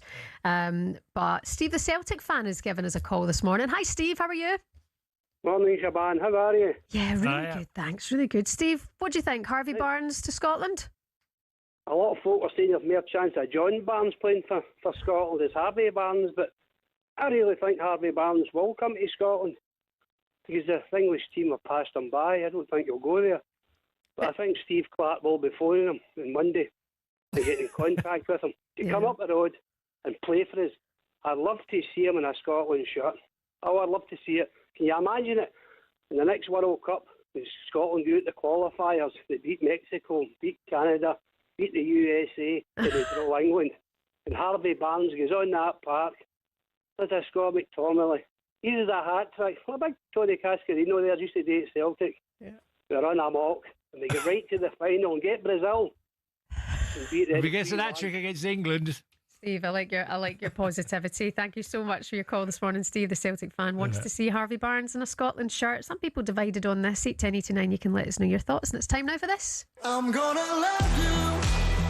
I'm gonna love you like I know. Darling, I'll treat you like my heart is made of gold. Like a dirty little cigarette. You're a feeling that I won't forget. I'm gonna love you. I'm gonna The pipes of a young man called Felix Green. That's Dirty Cigarette. We're joined in the studio now by our Artist of the Week, Dirty Cigarette singer, the talented Felix Green, Man City fan. Good morning to you. Hi, Felix. Good morning. How are we doing? Yeah. How does it feel like listening to yourself? Well, the thing is, at the start, like I think when I started, it started being like, I don't want to hear my voice. I really don't want to hear my voice. But now you hear it so many times in production, like when you work on it, you hear the same loop, the little bits, the same sentences back and back and back again, and you get really used to it. So now I'm used to it, and I quite enjoy it now. Like I quite like hearing it fully done, fully produced. Like obviously, I'm fairly new to the whole music scene, so like it's quite nice hearing a proper produced version of my voice and kind of the best it can be. So that's quite cool. So how old are you, Felix? I'm 23. I'm 23. So you're a City fan that's only seen success then? Yeah, basically. Hard lines last night though. Yeah. Last night was not the best. It was looking promising, and then just no chance of it taken. So yeah, I guess they had a game plan that clearly City found it difficult to handle. Yeah. And Eddie's done this before to Man City, hasn't he? Yeah, I mean, it's the 17th time he's played Pep now. And was it the first time he's beaten him? Yeah. And yeah, he said before he's tried lots of different things, and it's hard to pinpoint what does work. But yeah, clearly yesterday he found like a really good formula for it. And it was just it's just such a high intensity game. It was just so fast paced, like from the get go. Which is quite interesting to see. What do you think of Pep though this morning? With the camera guy and stuff. He was kind of up in a camera guy's face, and he kind of took his headphone off him, and he's talking to the other players. Ramirez, he goes up and he's got his arm around him, and it's an opposition's player, and I'm saying, you can't be doing that.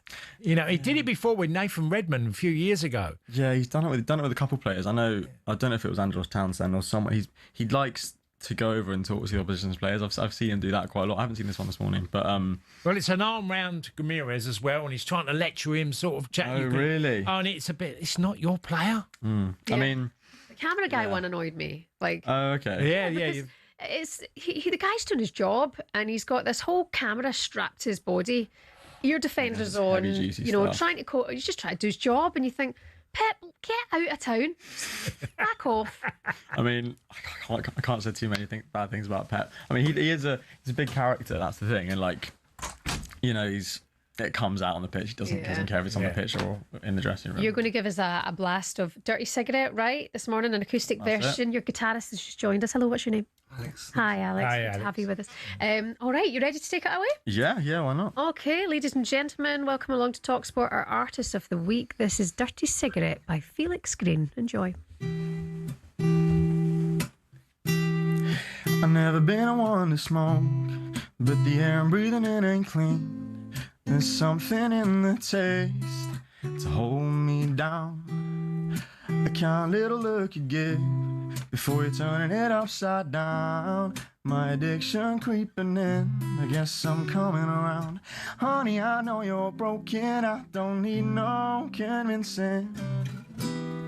Well, so I'm moving in. I'm gonna love you. I'm gonna love you like I know. Darling, I'll treat you like my heart is made of gold. Like a dirty little cigarette, you're a feeling that I want for. I'm gonna love you. I'm gonna love you like I know. I'm sipping from the bottle again, and it's the kind I ain't ever seen. A dangerous kind of perception, thinking that the grass is always green. No, she's pulling me back down. I can't be falling in again. You know I love it. I'm gonna love you. I'm gonna love you like I know. Darling, I'll treat you like my heart is made of gold. Like a dirty little cigarette, you're a feeling that I want for. I'm gonna love you. I'm gonna love you like I know.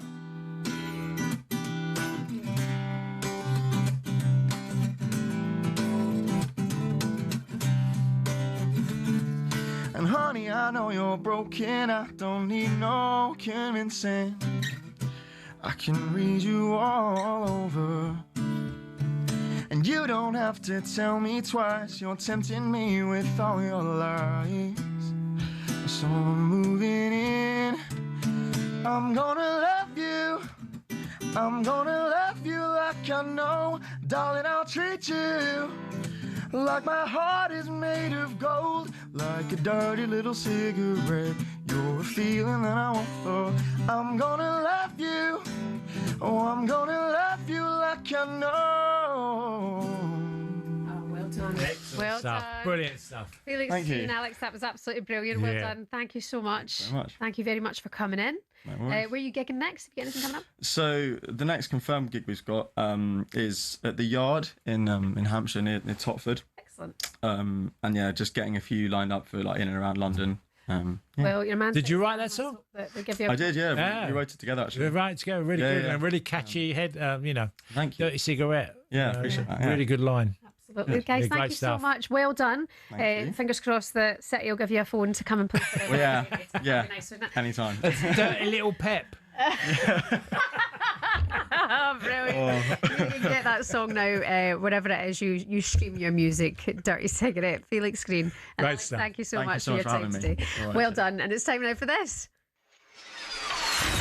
Las Vegas, baby, on talkSPORT. It's competition time, everyone. Oh, wouldn't this be nice just for your brand new year ahead? 2026 could be going off in style. We're giving you the chance and a friend to win the ultimate trip of a lifetime to Las Vegas. Exclusive access to the Virgin Atlantic Clubhouse in Heathrow, flying upper class comfort with lie flat beds, premium service all the way to Vegas. We're going to send you to a spa villa for 4 nights. That would be lovely. Cheer on the Las Vegas Raiders taking on the Kansas City Chiefs. And we're going to give you £5,000 spending money as well, because it's pricey out there in Vegas. 2nd to the 7th of January. Do you want to be in Vegas? Well, here's how you can get involved. Good luck. 21 plus, UK excluding Northern Ireland. For a chance to win, text WIN to 83338. Text at £2 plus standard network rate. Bill payer's permission required. Or call 03434239761. Calls are charged at standard rate. All entries must be received by the 28th of November at 4 p.m. This is a network promotion. Run across talkSPORT, Virgin Radio UK and Talk. Full terms and conditions at talksport.com. Good morning. You listen to the Weekend Breakfast and talkSPORT. Coming up for you shortly, we're going to look back on England's defeat in the first test of the Ashes yesterday. The post-mortem coming next on talkSPORT.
necessities, the simple bare necessities. Forget about your worries and your strife. I mean the bare necessities are Mother Nature's recipes that bring the bare necessities of life. Morning to you. Welcome to the Wherever weekend I breakfast on talkSPORT. Shebahn Aherne and former Republic of Ireland striker Tony Cascarino. Why are we playing the bare necessities? Well, if you have just joined us, young Oscar, who works here at talkSPORT, when I say young Oscar, he's a 24-year-old man, right? Yeah. Yesterday he was telling us he's going on holiday, and then he picked up a teddy bear from the desk and put it in his bag. And we were all a bit like, what are you doing? And he was like, oh, this is Kevin, my teddy bear. Pure nonchalant. We were like, right. Why is Kevin the teddy bear going on holiday with you? He takes it everywhere with him. So I judged him and I was like, this is wrong, Oscar. You're a grown man. You can't be bringing your teddy bear to work. Yep. The amount of people in the office who were team Oscar on this, that it's fine to have a teddy bear. Honestly, I'm perplexed. I thought I was meant to be the woke one. No, well, it is strange. No, it is strange. I mean, I never had a cuddly toy. Okay, never. I'd have to ask my mum, did I have one as a 1 or 2 year old? But I've never had a cuddly toy. Not saying that's right, or just I never had one. I'm getting absolutely hammered. Yeah. For saying that. Well, Oscar's. My wife accuses me of I'm not very cuddly anyway. I'm not very, I don't get too over emotional, except for when Liverpool lose. But she says you're not very affectionate sometimes. I went, I've got 7 kids. I must have cuddled sometimes. Such a good point. But no, what do you mean? It's like really good some people are not. I'm not cuddly. My sister wasn't cuddly either. She married into a family, the Capuccios, that all are cuddly, right? And she's now become cuddly. Yeah, she loves a cuddle and all that, and she's way more. I was never really like that. I don't know why. I mean, my dad wasn't affectionate. Marvin feeling sorry for Oscar today. How could you call it a colleague? Did you have a cuddly live toy? On air? What harm is having a teddy bear? Ian saying, imagine how Oscar's feeling this morning. The real you is starting to come out. Nasty, horrible woman's got a mention in there. This is just from my husband. So yeah, God, yeah. But did you have a comfort blanket, or did you have any? I had a Pink Panther teddy bear when I was in hospital when I was young. Yeah. And my mum brought it to me, and I had that, and it's always stayed around when I've moved house and whatever, or when I moved down. But I think my daughter's got it now. Yeah. But anyway, I mean, yeah. Apologies for those who. Yeah, my youngest, Rocco's 10. He's got quite a few little cuddly sort of bears and things, dinosaur. But because he's 10. Yeah, right. But it ain't lasting much longer. They have to go. Yeah. They will have to go. Yeah, banter. Honestly, don't know if it's going to work, but I'm going to try. Yeah. That's when you can sneak that for a cuddle cast. You needed one after last night's result, to be fair. Right, it's time now for this. Do you come from a land down under? Women go and men Oh, England had an absolute shocker yesterday, didn't they? The first test came and went. Australia completed a run chase of 205 in just 28.2 overs on day 2 after England were bowled out for 164. It was the first two-day Ashes test since 1921. Criticism of the England team and their baseball approach has been fierce. Our man on the ground in Australia, Cameron Ponsonby of The Athletic, is with us now. Such a disappointing day for England. Good morning, Cameron. Or good evening to you.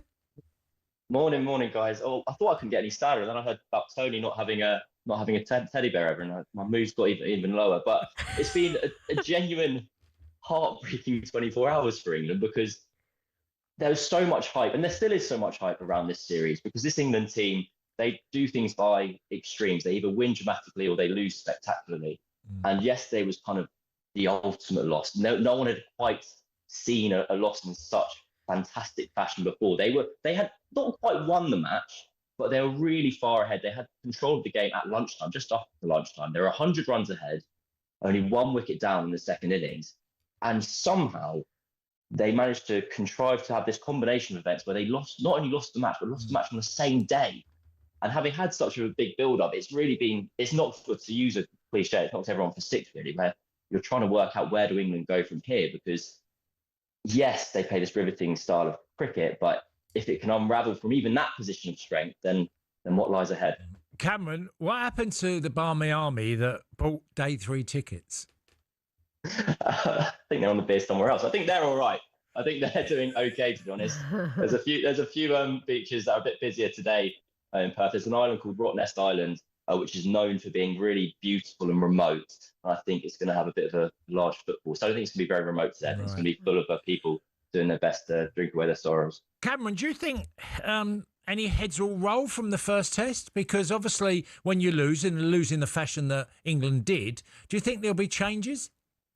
No, absolutely not. This team kind of backs themselves and backs like a consistency of selection to the end, basically. They kind of really want to make sure that whilst if you are in Brendan McCullum and Ben Stokes' sphere, like you have their utmost trust and control, and they won't want to kind of throw away and disrupt that pattern at this point. Because I know this sounds bizarre given how kind of catastrophic the defeat was, but they were doing really well. Their bowling performance on day 1 was brilliant, and England, I'd love to go back and hear the conversation I was having in the pub with colleagues at 11 p.m. on day 1, because we were so complacent, arrogant. We were like, how smug must Stokes be at the moment? They've planned this 5 fast bowlers attack plan. It's worked brilliantly. Jofra Archer and Mark Wood were amazing. Tomorrow they're going to get the last wicket, go and bat the rest of the day, and win this test match, win the first test match in Australia for 15 years.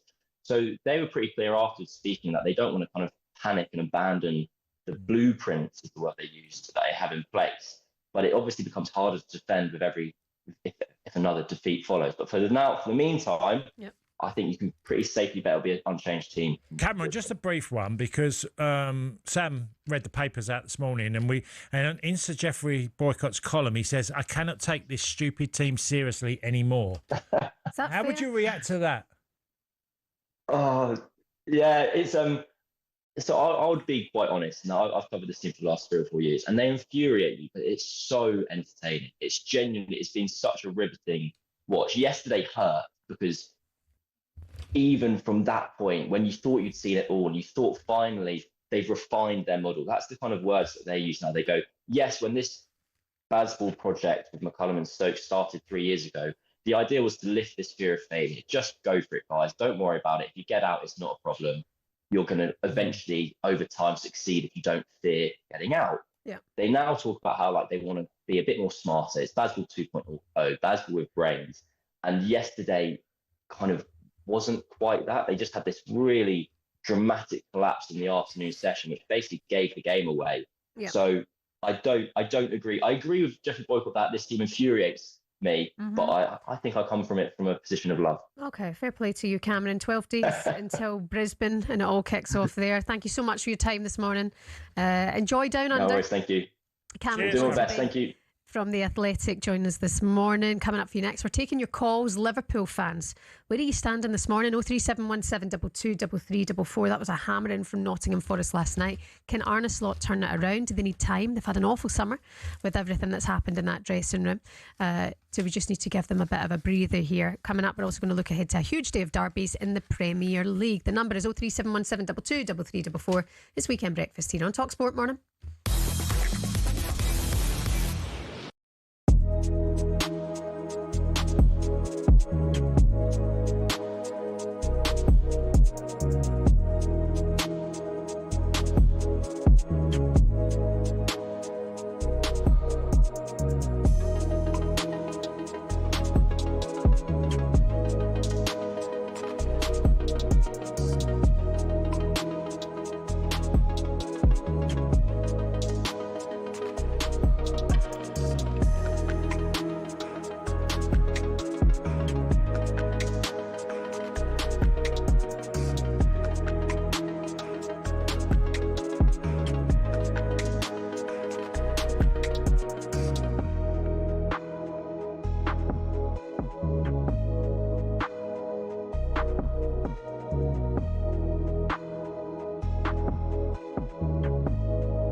over the years, we've been treated to some amazing exhibition events in sports. Some become iconic, but many fail to live up to the hype. So what are some of the most anticlimactic exhibitions?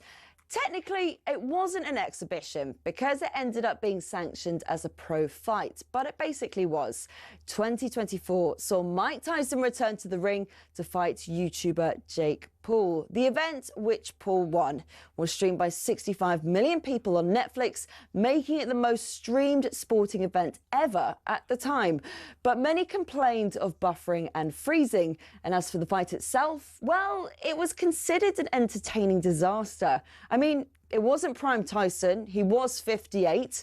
And after the fight, Paul, who was 27 at the time, said he'd actually gone easy on Tyson towards the end. Now, Mayweather-McGregor in 2017 was a better watch, despite Mayweather going rope-a-dope early on, but it was way too expensive. Pay-per-view was 75 quid. And in the stadium, the cheapest ticket was over 370. Now, this next one you could have watched for free, only because the pay-per-view had streaming issues, so they had to open it out. I'm talking about Tiger versus Phil in 2018, which was nicknamed The Match.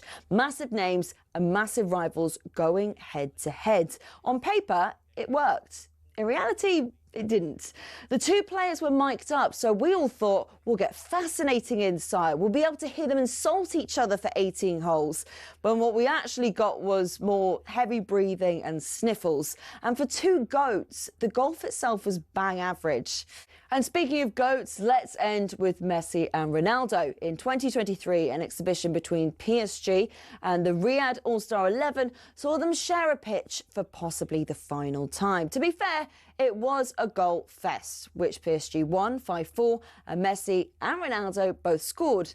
But it was obvious they were past their prime. El Clasico, this was not. And with it being in Saudi, there were more sports washing claims. So there you have it. Exhibitions that have let us down. And I didn't even have time to mention the Community Shield.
Good morning. Welcome along to the Weekend Breakfast here on talkSPORT. We're live on your YouTube channel. We're on your smart TV. We're on your radio. We're on your app. My name's Shebahn Aherne alongside former Millwall striker Tony Cascarino. Good morning. He's just about cheering up. Just about. There was a shocker yesterday at Anfield. Close your ears, Liverpool fans. This isn't your moment. 6 defeats in 7 for Liverpool. Nottingham Forest heading home in a very happy mood. Liverpool 0, Nottingham Forest 3. Oh dear, a shock 3-0 loss at home to Forest for your Liverpool. 10 goals conceded in the last Premier League games. Elsewhere, it was the Harvey Barnes show versus Manchester City. Oh my word! Newcastle 2, Man City 1. Well, we've had a first half of no goals, and Harvey Barnes has scored 2 in 4 minutes. Pep Guardiola was absolutely fuming. He's had a go at a wee innocent poor cameraman who's just trying to go about his business for the telly. And what about Harvey Barnes? Scots, do we take him to the World Cup? Is it an unearned place? Or do you just take a quality player like that if he's got Scottish grandparents? Elsewhere, there's a huge game coming up for you today. The North London Derby. Arsenal take on Spurs. How's Thomas Frank feeling ahead of this one? I definitely look more into our, how can you say, away performance form, away form. Was very confident in the team going into the game on Sunday. Big respect on against a good team. Currently, can't run away from that. You know, even that we don't like it.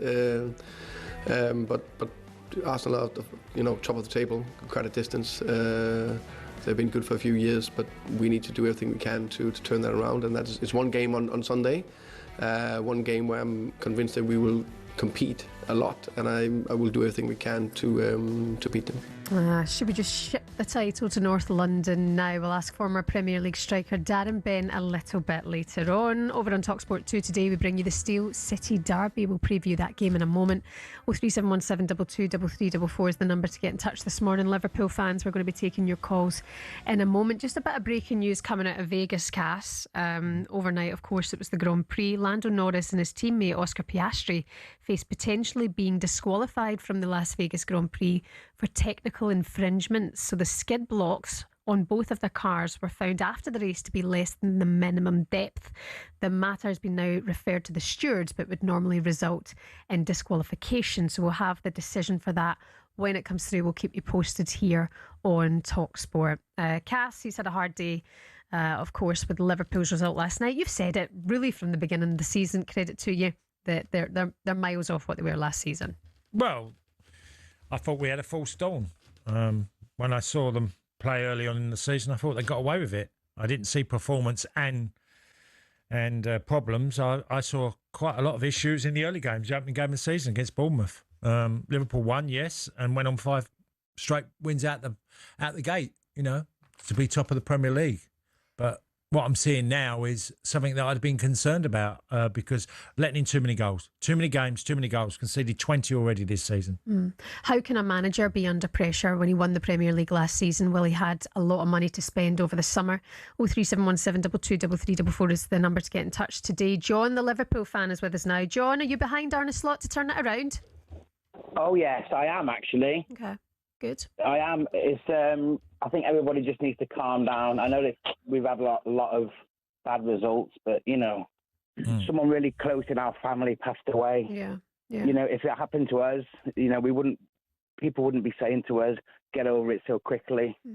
Everybody's human. Yeah, I agree with you on that. I mean, Andy Robertson said the other night after Scotland's win, he couldn't stop thinking about Diogo Jota that day. So you imagine every day in that dressing room, it must be the same for the boys, Yeah, and I know there's a few new players in there, that it probably hasn't affected them as much, but they need time to integrate. Honestly, I'm not worried about the title or anything. As long as we finish Champions League, then I'm happy as a Liverpool fan, and we go again next year. Yeah, look, John, as a Liverpool fan, as you probably know, I do not want Arne Slot to lose his job. I want him to find a solution to the problems that we're facing at the moment. The problem with that, John, is there is quite a number of issues, isn't there?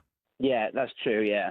Especially in defence, we were unlucky not getting Gay, I think that might have been a little bit of a solution, but I just don't think. I just think it's all over the pitch at the minute, and I think he will find a solution. I think it will take a bit of time, but any time there's a bit of a crisis at Liverpool, because we're so used to winning at the minute, everybody's like, okay, Yeah, it's press the nuclear button. I know, it was just Forest were so near the bottom of the table yesterday and comfortably battered them.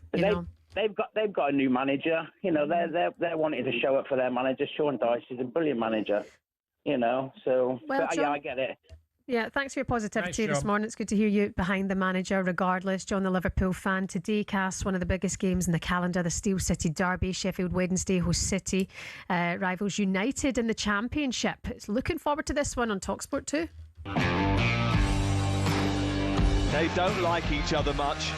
They never have. It means so much for everyone who has the blue heart for our club. You have to be fired up. It's just another game, it isn't. Got it away as far as Bannon, who curls it goes. Oh, what a goal!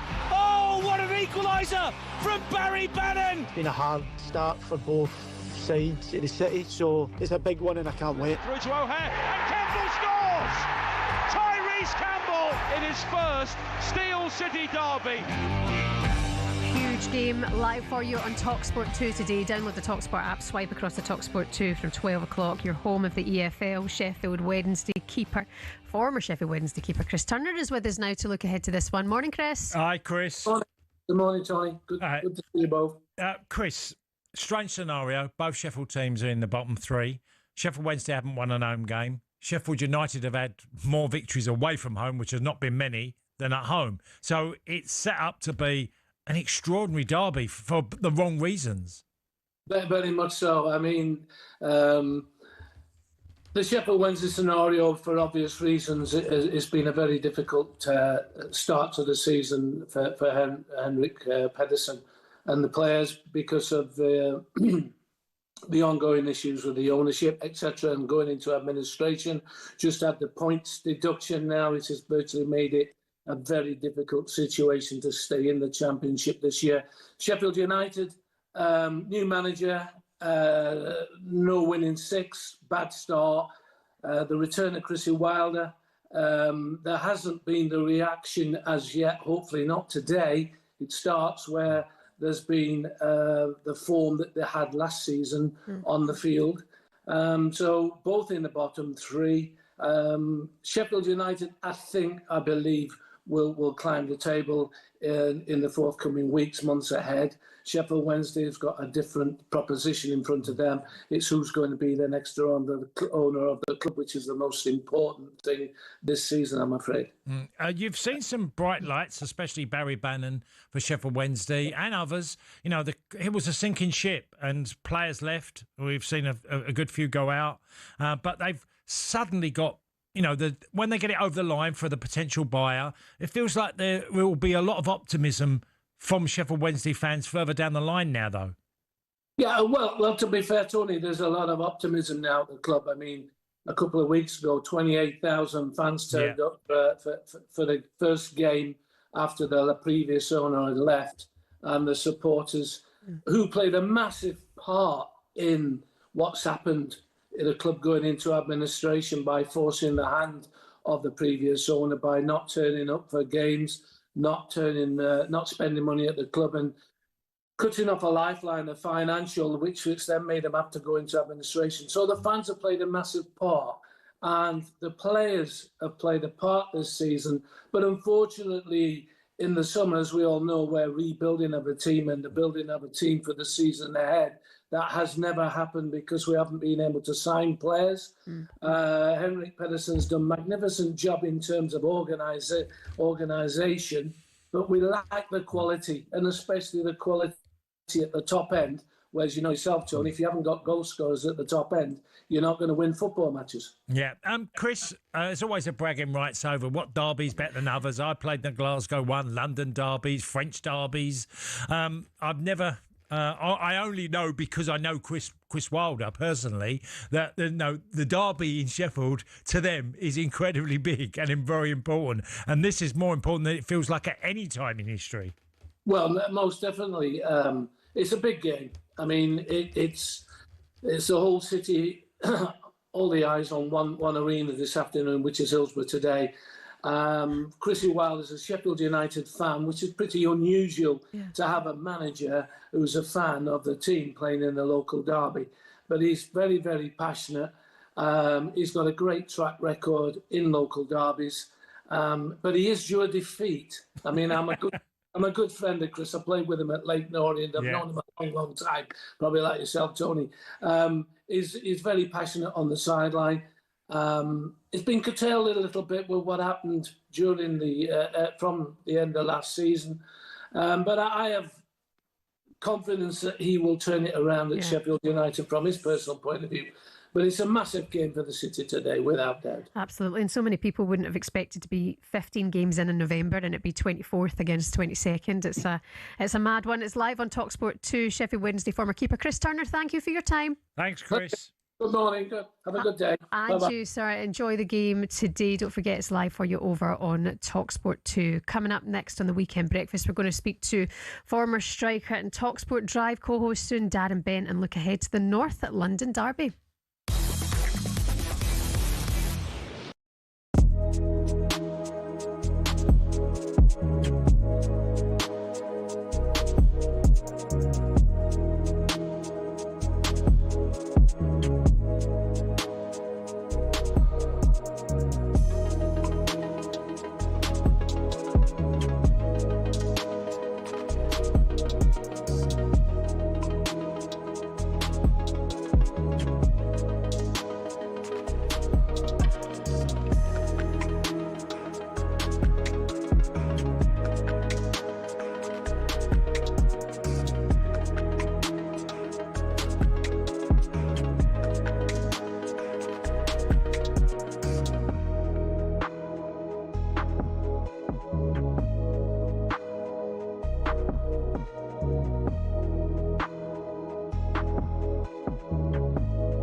This is the weekend breakfast on talkSPORT. Shebahn Aherne alongside the man who once got 2 assists in an FA Cup semi-final, Tony Cascarino.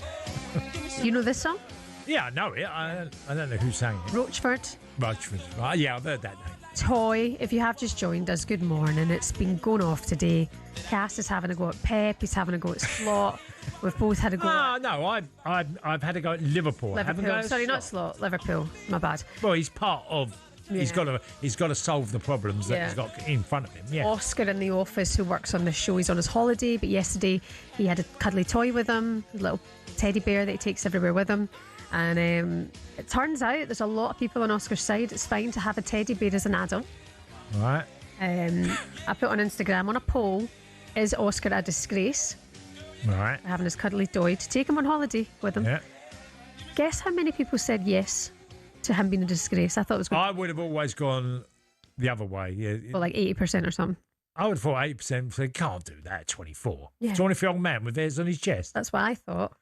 But Right. 56% said he's a disgrace. 44% said no, he's not a disgrace. Oh, so it's gone the slightly other way, because earlier in the show you said there was more people saying it's okay. Well, it is okay. Of course, it's not. It's not like the end of the world sort of stuff, is it? It's just, Even Sam shaking his head through the glass said, Cass, don't let them get to you.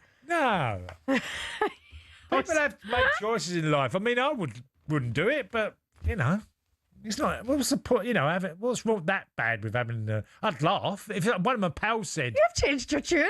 No, I didn't. I haven't. If one of my pals said to me they had a cut, of course I'd laugh and take the mickey out of them for doing it. But you know, after that, there's worse things happening in the world life than having a cuddly toy. Oh, you're dead right. You're dead right about that. Time now to get the latest odds with Coral. The Coral Daily Download on talkSPORT. Brought to you by Coral, the home of the free-to-play Golden Rewards Shaker. 18 plus max 1 reward per player per selected Shaker day. 8 a.m. to 8 p.m. Restrictions and T's and C's apply. Gambleaware.org. And good morning to Dave Stevens. How are you? I'm just moving my cuddly toy out the shop, so I don't want people to mock me. There's great sporting weekends. There's the football, there's the Ashes, and this is the talking point that has divided the nation this morning, isn't it? Yes. Well, I'm trying to be honest, Dave. I'm trying to avoid Liverpool if I can now. I had my say early on. Good luck I'm with that. trying to get of other subjects that make people be like, you know. I'm not going to help your mood, I'm afraid, then, Cass, because I think we've got to... It's really interesting. Listen, Shebahn, you're trying to be sympathetic to Cass, but can I say, as a Man United fan, you're failing dismally to show any sympathy for Liverpool's current plight. Don't give us title odds. I've got to, Cass. I've got to, because obviously it's a huge day for Arsenal. They could extend their lead. They are 8 to 15, 15 to 8, on to win it. Manchester City losing yesterday, 11 to 4. Chelsea, Cass, have now replaced Liverpool as third favourites. 14 to 1 Chelsea, 16 to 1 Liverpool. I hate to say it. I think 16 to 1 Liverpool is a terrible price. I think we bookies are being really tight on that. They should be bigger, Cass, shouldn't they? I think they're in. I mean, they're still odds on to finish in the top 4. But even that at the moment, Cass, looks. My fears have been all season, even when they were winning games, David. You cannot concede goals at an alarming rate that Liverpool have. You cannot. 20 goals they've conceded in the Premier League so far this season. And by the way, teams have had a lot of chances. It's not like Liverpool's goalkeeper has played terribly. They're actually goalkeepers have made saves. You know, so... Yeah, it has been just a very, very strange defence of the title so far. A defence, I feel, as I say, is over now. Shebahn, 33 to 1 Manchester United to win the title. Oh. Who'd have thought that? This stage of the season. But I mentioned Arsenal, a huge North London derby, as they all are. But as I say, this is a chance for Arsenal to extend the lead. They're 9 to 4 on at home. But Tottenham's away form, as we all know, has been better than their home form. 13 to 2 for them to win, 18 to 5 the draw. It's almost shades of the old Wenger, isn't it? 1-0 to the Arsenal this season. And a 1-0 Arsenal win is 11 to 2, the same price. 2-0 is also 11 to 2. This isn't at the moment a free-flowing Arsenal side, but you can't really argue with what they're doing. And I think the big point is the injuries they've got, and yet you look at what should be their starting 11 today, and it's still strong. They really have got the squad now. The other game, obviously, in the Premier League, season in form Aston Villa go to Leeds, 6 to 4 Villa, a shade under 2 to 1 at home Leeds United. And as a Portsmouth fan, I've got a bit of an interest in this Steel City derby because, I mean, both Sheffield teams rooted in the bottom three at the moment. Yeah. United, our favourites, just over even money to win that one, 12-5 Sheffield Wednesday. It's a horrible thing to say, obviously, but as a Portsmouth fan, I look at Sheffield Wednesday and think, well, surely they're down with everything that's gone on. So that only leaves two places for relegation. I know that's pretty gloomy, but... You say two, the alarming form of Norwich is just incredible. Again, beaten. I know Liam Manning lost his job, but 4-1 yesterday, you know, Birmingham. Wow. Philippe Clement in there. Birmingham. I mean, Birmingham scoring goals for fun at home, which is actually great. We were up there doing an OB in the week at the training ground for Birmingham. And that's another $2,000 goes in the Birmingham City Foundation, where we give 500 quid for every... I think someone's going to lose their job over that, but luckily it wasn't my idea. And can we just talk about the Ashes as well? What's the latest this morning, Dave? Just woeful. I mean, Bazball, I don't know. Can they change it? Probably not. I mean, record defeats, obviously all over within 2 days. Australia now 9-2 on to win the series. England 9-2 against to win it. And a whitewash now for Australia is only 9-2. So that was all pretty grim, I have to say. Yeah. OK, Dave, thank you so much for that. That was a look at the latest odds with Coral. Cheers, David. Plus begambleaware.org. Please gamble responsibly. The Coral Daily Download on talkSPORT. Brought to you by Coral, the home of the free-to-play Golden Rewards Shaker. 18 plus max 1 reward per player per selected Shaker day. 8 a.m. to 8 p.m. Restrictions and T's and C's apply. Gambleaware.org. And coming up for you next, we'll look ahead to the big one today, the North London Derby.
Good morning. This is the Weekend Breakfast here on talkSPORT. My name's Shebahn Aherne alongside Millwall Hall of Famer Tony Cascarino. Here's what's coming up for you here on talkSPORT today. Following us at 9 o'clock this morning, the Sunday edition.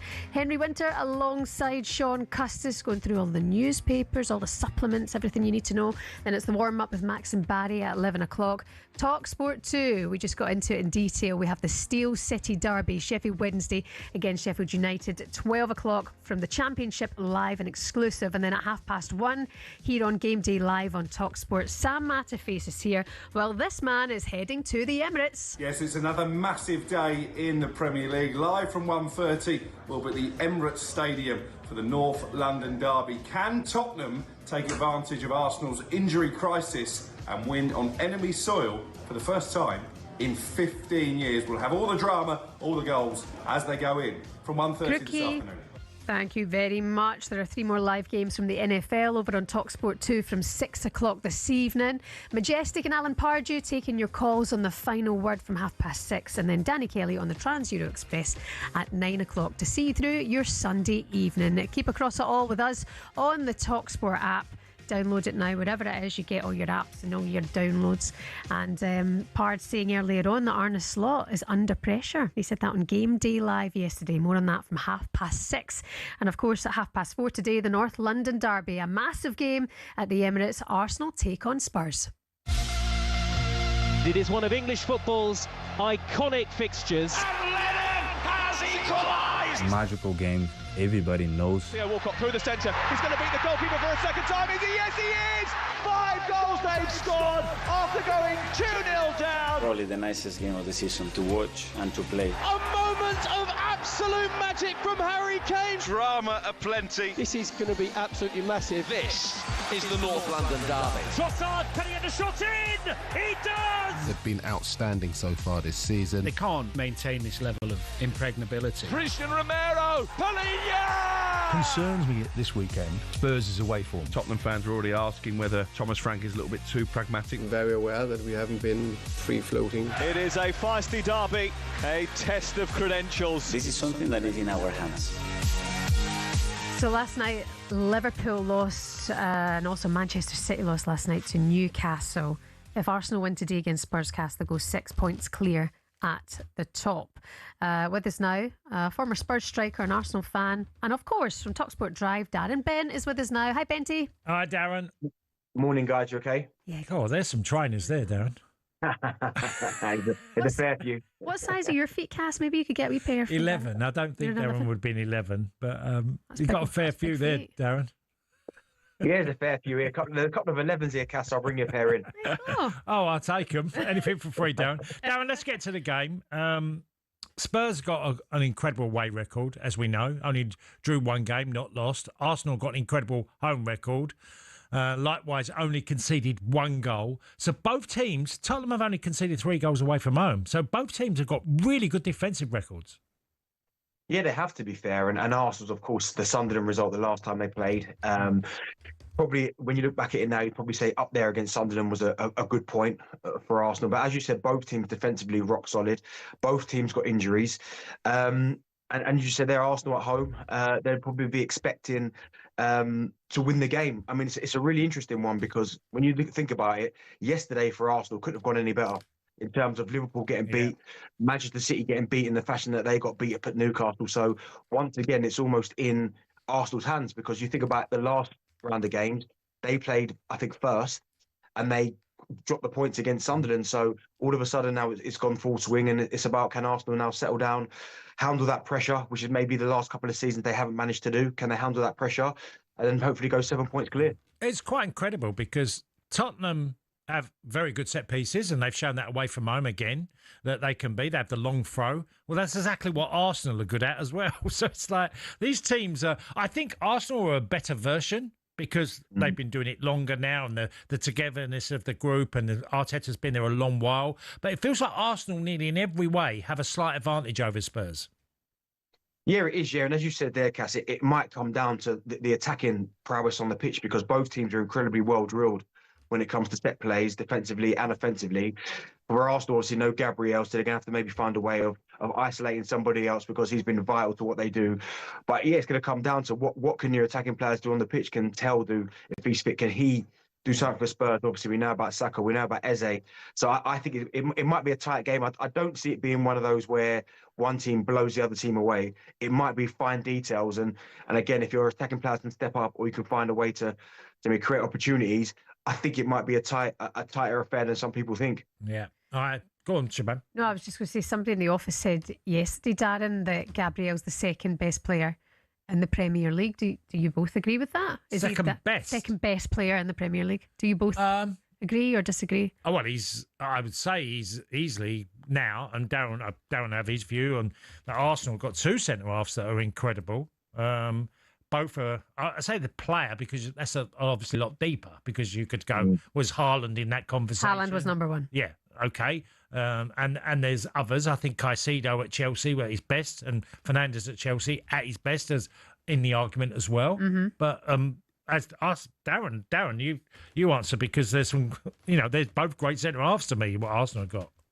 Yeah, it's hard to kind of say Gabriel's the second best. I mean, listen, there's an argument he might be one of the most important players because I think there was a time where I think a lot of Arsenal fans would probably agree with me that when Saliba went down a couple of years ago and last season, it was a little bit like panic stations, like, oh my goodness, what do Arsenal do? But it's almost flipped, like they're both brilliant centre-halves, but now you look at the pair of them, and I think Saliba at times last season without Gabriel, I wouldn't say he looked lost, but he didn't look as assured as he has done when he's got Gabriel next to him. So I think there's an argument that Gabriel is one of the most important players in the Premier League. Yeah. But if you talk about the best, then I mean there's some fantastic players. I mean, I think Caicedo's been brilliant. You've got Haaland, of course. You've got even Declan Rice this season has been fantastic as well. So I think it'd be hard, but either way, I know there's no excuses. Gabriel will be a big miss because not only what he does in terms of defensively, you've got offensively, but his character, his presence, and certainly in games against Tottenham where maybe it's a little bit tight and you need that kind of leadership, I think that's where Arsenal may miss him. Darren, if I was to ask you as a centre forward, which one would you prefer to play against, Gabriel or Saliba? Saliba. I would hate to play against Gabriel. And Saliba, you know what, Saliba reminds me, it's a little bit of a... It gives you a chance slightly? Is that He why? does, and a little bit of that as well. And I think I hated playing against defenders where they were like rushes. They were all over your back. They were always kicking you. They were always really tight to you. And I feel that's Gabriel. Whereas a Saliba is more the Rolls Royce where he takes the ball down in areas. He can play. It's hard to kind of get near him. So for me, I know, listen, you're hardly going to get change out of any of them. But I think if I had to pick one, it would definitely be Saliba over Gabriel. Yeah. How disappointing today, Darren, would it be for Arsenal to drop points, not only in the North London derby, but considering both City and Liverpool lost last night? Well, do you know what, Shebahn? It'd be one of them where people would start to then point the finger at Arsenal and say, listen, they can't handle the pressure because this is a prime example of, like, again, I said it at the top, yesterday couldn't have gone any better. They got beat. Liverpool got beat heavily by Forest. Man City get beat by Newcastle. And a lot of people say that they're Arsenal's closest rivals. Now, if you can go on a win today, you're at home. You're playing in a fixture which you've kind of dominated the last few years. If you go and win and go 7-point clear, that is a massive, massive cushion. But if you again go and drop points again, all of a sudden people say, see, when it comes down to it and you really need that kind of killer mentality, Arsenal haven't done it again. So, listen, it's not the end of the world if they drop points, but it'd be, at the end of the day, if they can go and win and be 7 points clear, I mean, what a cushion that is moving forward. Yeah, Chelsea, I'd love it that everybody are talking about, me likewise, Liverpool and Manchester City. Chelsea, somehow, Darren, keep going, finding a way. Maresca, another really solid performance at Burnley. Fernandes, again, with a vital goal. It's, it's looking good for them as well to be certainly a Champions League team. Absolutely. But you know what, Cass, at the top of the season, I said Chelsea top four, definitely. And that's just because I think when I saw the performance in the Club World Cup, and some people think that it's just the Club World Cup, I still put a lot of stock into that competition because the way they completely dismantled PSG in the final, that told me when they put it all together, they are a hell of a team. So I think when Cole Palmer comes back, Caicedo didn't start yesterday. I think they've got a really, really good squad of players there. Levo Caldwell's another one I like. I think when they all put it together, I think Chelsea will finish in the top four, but the next season, I expect Chelsea to be pushing for Premier League. I'm not saying they're going to win it, but they'll be in the mix. Do you want Spurs to do well?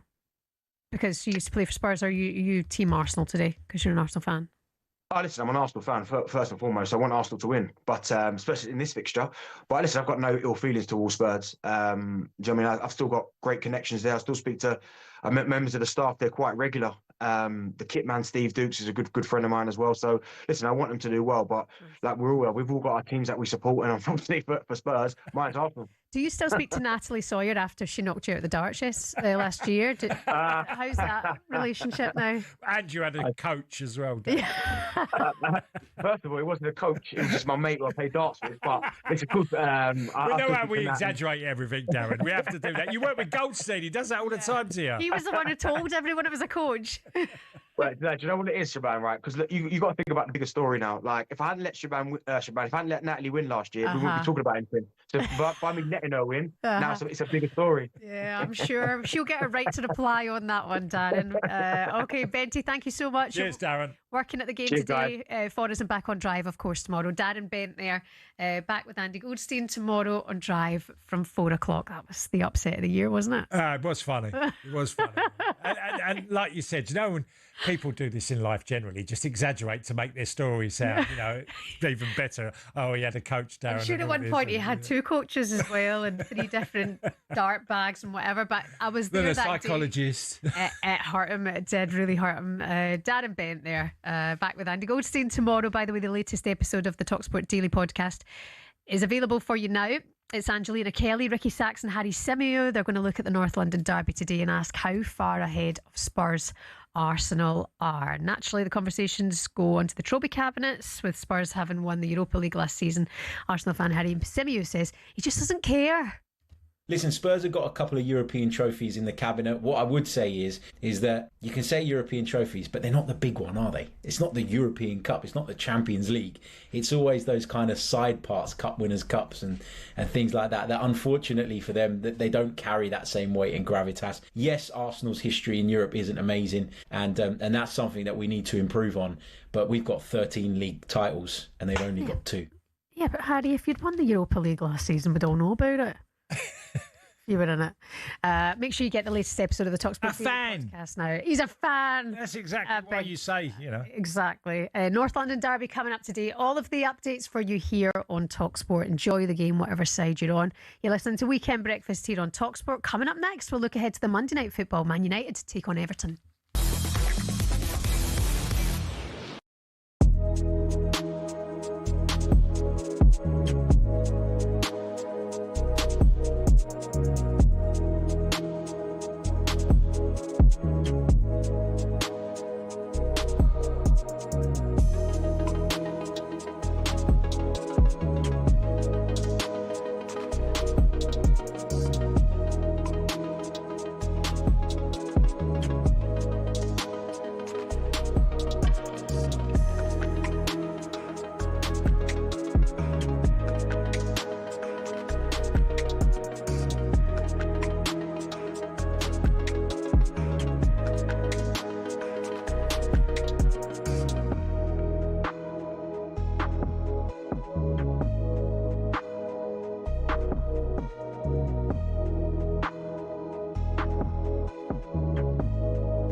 morning. You're listening to the Weekend Breakfast here on talkSPORT. Shebahn Aherne and former Chelsea and Villa striker Tony Cascarino with you today. Some of your headlines: Bournemouth came from 2 down to pinch a point against a much improved West Ham. Callum Wilson scored both goals for the Hammers. No. Takes him off. No. Well, I was going to have a little bit of moan up about that. No, you can't moan it, No, but you... I mean, look, he's had a couple of back-to-back wins and then a draw and they're in a great position. I find it strange when managers take players off who have got 2 goals, who are looking dangerous, and you're... Pep does it all the time to Haaland. I know, but I don't get it. I don't care who does it. I don't get it. You think when they're scoring goals, you keep them there? You know, you can feel... If there's 5 minutes to go and you feel like you've totally got the game sewed up. But when it's, and then it goes 2-1 and then suddenly you're getting a bit panicky and then you've took all threat away of you getting a third, because Callum Wilson, I mean, if he's fit, he'll do a good job for West Ham. That's clear. It's how many games you get out of him in this season. Either way, though, I mean, Nuno, fair play, the job he's doing so far. Danny Welbeck scored again as Brighton soft Brentford at the Amex, and we've got more live Premier League action for you tomorrow night. On game night here at talkSPORT, Manchester United host Ruben Amorim. Man United host Everton. Ruben Amorim's in good spirits ahead of this one, as his side has unbeaten in their last 5 Premier League games. It's De Ligt, and he has stolen a point. It's results that matter. This last 5 games has gone a long way. You can't say Man United are back. You can't say Man United have indefinitely turned the corner. It's just really the beginning, and I think sometimes when you win games and people think that we are there, we are far from that. The yellow's crossed towards him, Bamo, and he heads it in. Play on, here's a giant advancing to the edge of the area, goes past 1, goes past 2, drop of the shoulder onto his left foot, and that is a great goal. Always been important. It's not as if it's just important now. It's always been important in football, but it's just felt probably a bit more difficult, definitely, to get people who can get those goals, which everybody needs. Finally looking up the table again after looking over their shoulder. Everton 2, Fulham 0. Looking forward to this live for you here on talkSPORT. That you hear Man United unbeaten in the last 5. Cass, what's the expectation for this one? Well, they want to get the machine keep going, haven't they? Yeah. They've certainly become a better team. There's still a lot of room, and everyone's aware of that, of improvement. So optimism. David Moyes going back to his old club that he managed. Had a difficult time at Old Trafford. But, there's no doubt that David Moyes is a very, very good manager and has done some great jobs at football clubs as well. He has. He really has. It shows you how tough management is, because he could do the Sunderland job that was a disaster, or when he went to Spain, he, had a hard time. But there's lots of good stuff in there as well. When he was at Preston, when he was at Everton, what he did at West Ham, there's lots of good stuff in there. It just shows you how tough management is. See, for Manchester United, speaking about tough management, how hard it was for Ruben Amorim for the first year. Okay, they're not on the home stretch yet, but 5 games unbeaten. Yeah. A great change of time for Manchester United. Do you expect them to challenge for the Champions League spots, or is it still too early? It's still early to actually go whether they can, because if they go and get an ad in January window and they're hanging around, and again it adds another, encourages the group to get a little bit higher up the league. They could, if they had a good January window and they buy in players that made a massive difference, absolutely they could make Champions League. And we've said it before, the players that Amorim's recruited have made a difference. Yeah. See, when we were doing the odds earlier with David, and we're quoting odds of Manchester United 18-1 to make the Champions League, but to win the title, and Liverpool was 16. See, I think Liverpool now have fallen behind United, and that's the problem with Arne Slot. What he's got confronting him, because Liverpool are playing really poorly, and there's no evidence from all the games we've seen. People might mention Real Madrid and beating Real Madrid. Real Madrid, let's get it right, are nowhere near the Real Madrid of years gone by. Atletico Bilbao are not the team that we've seen in the Champions League that have played. And, we look at all the Spanish teams, Atletico Madrid, they're not as good as what they once were. Even Barcelona, they're not as good. Spanish football is struggling. We beat Real Madrid, probably our best performance in the season, but that was a poor Real Madrid team in comparison to what we've faced in years gone by. Yeah. Cass isn't happy this morning, obviously, about Liverpool. No, I'm trying to give an honest assessment of why I think Liverpool have gone backwards, and I'm so want Arne Slot to be able to turn it around. But he's going to have to do it fast because the pressure is mounting from all angles of the club, from the boardroom. And there will be heads that roll. And like I said, whether it's people within the club are involved in recruitment, there'll be heads that roll. You don't spend 400 million and get away with it, and everyone's just, okay, that's fine, we'll go again. No chance. Yeah. Tough times at the moment for Liverpool. Don't forget Manchester United against Everton tomorrow, 7 o'clock here on talkSPORT. Kickoff is at 8. Adrian Durham, Sam Matterface and former Liverpool midfielder Danny Murphy are your team. And it's time now for this.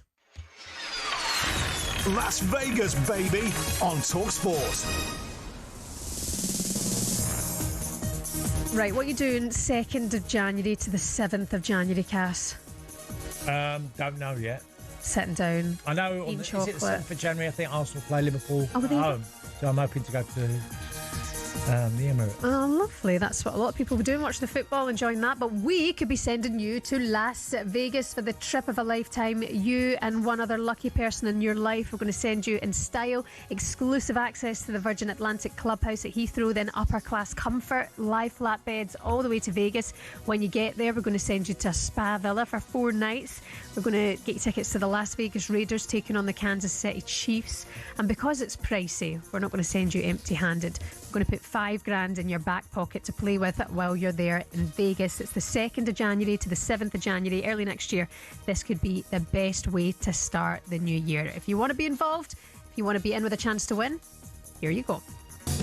21 plus, UK excluding Northern Ireland. For a chance to win, text WIN to 83338. Text at £2 plus standard network rates. Bill payer's permission required. Or call 03434239761. Calls are charged at standard rate. All entries must be received by the 28th of November at 4 p.m. This is a network promotion. Run across talkSPORT, Virgin Radio UK and Talk. Full terms and conditions at talksport.com.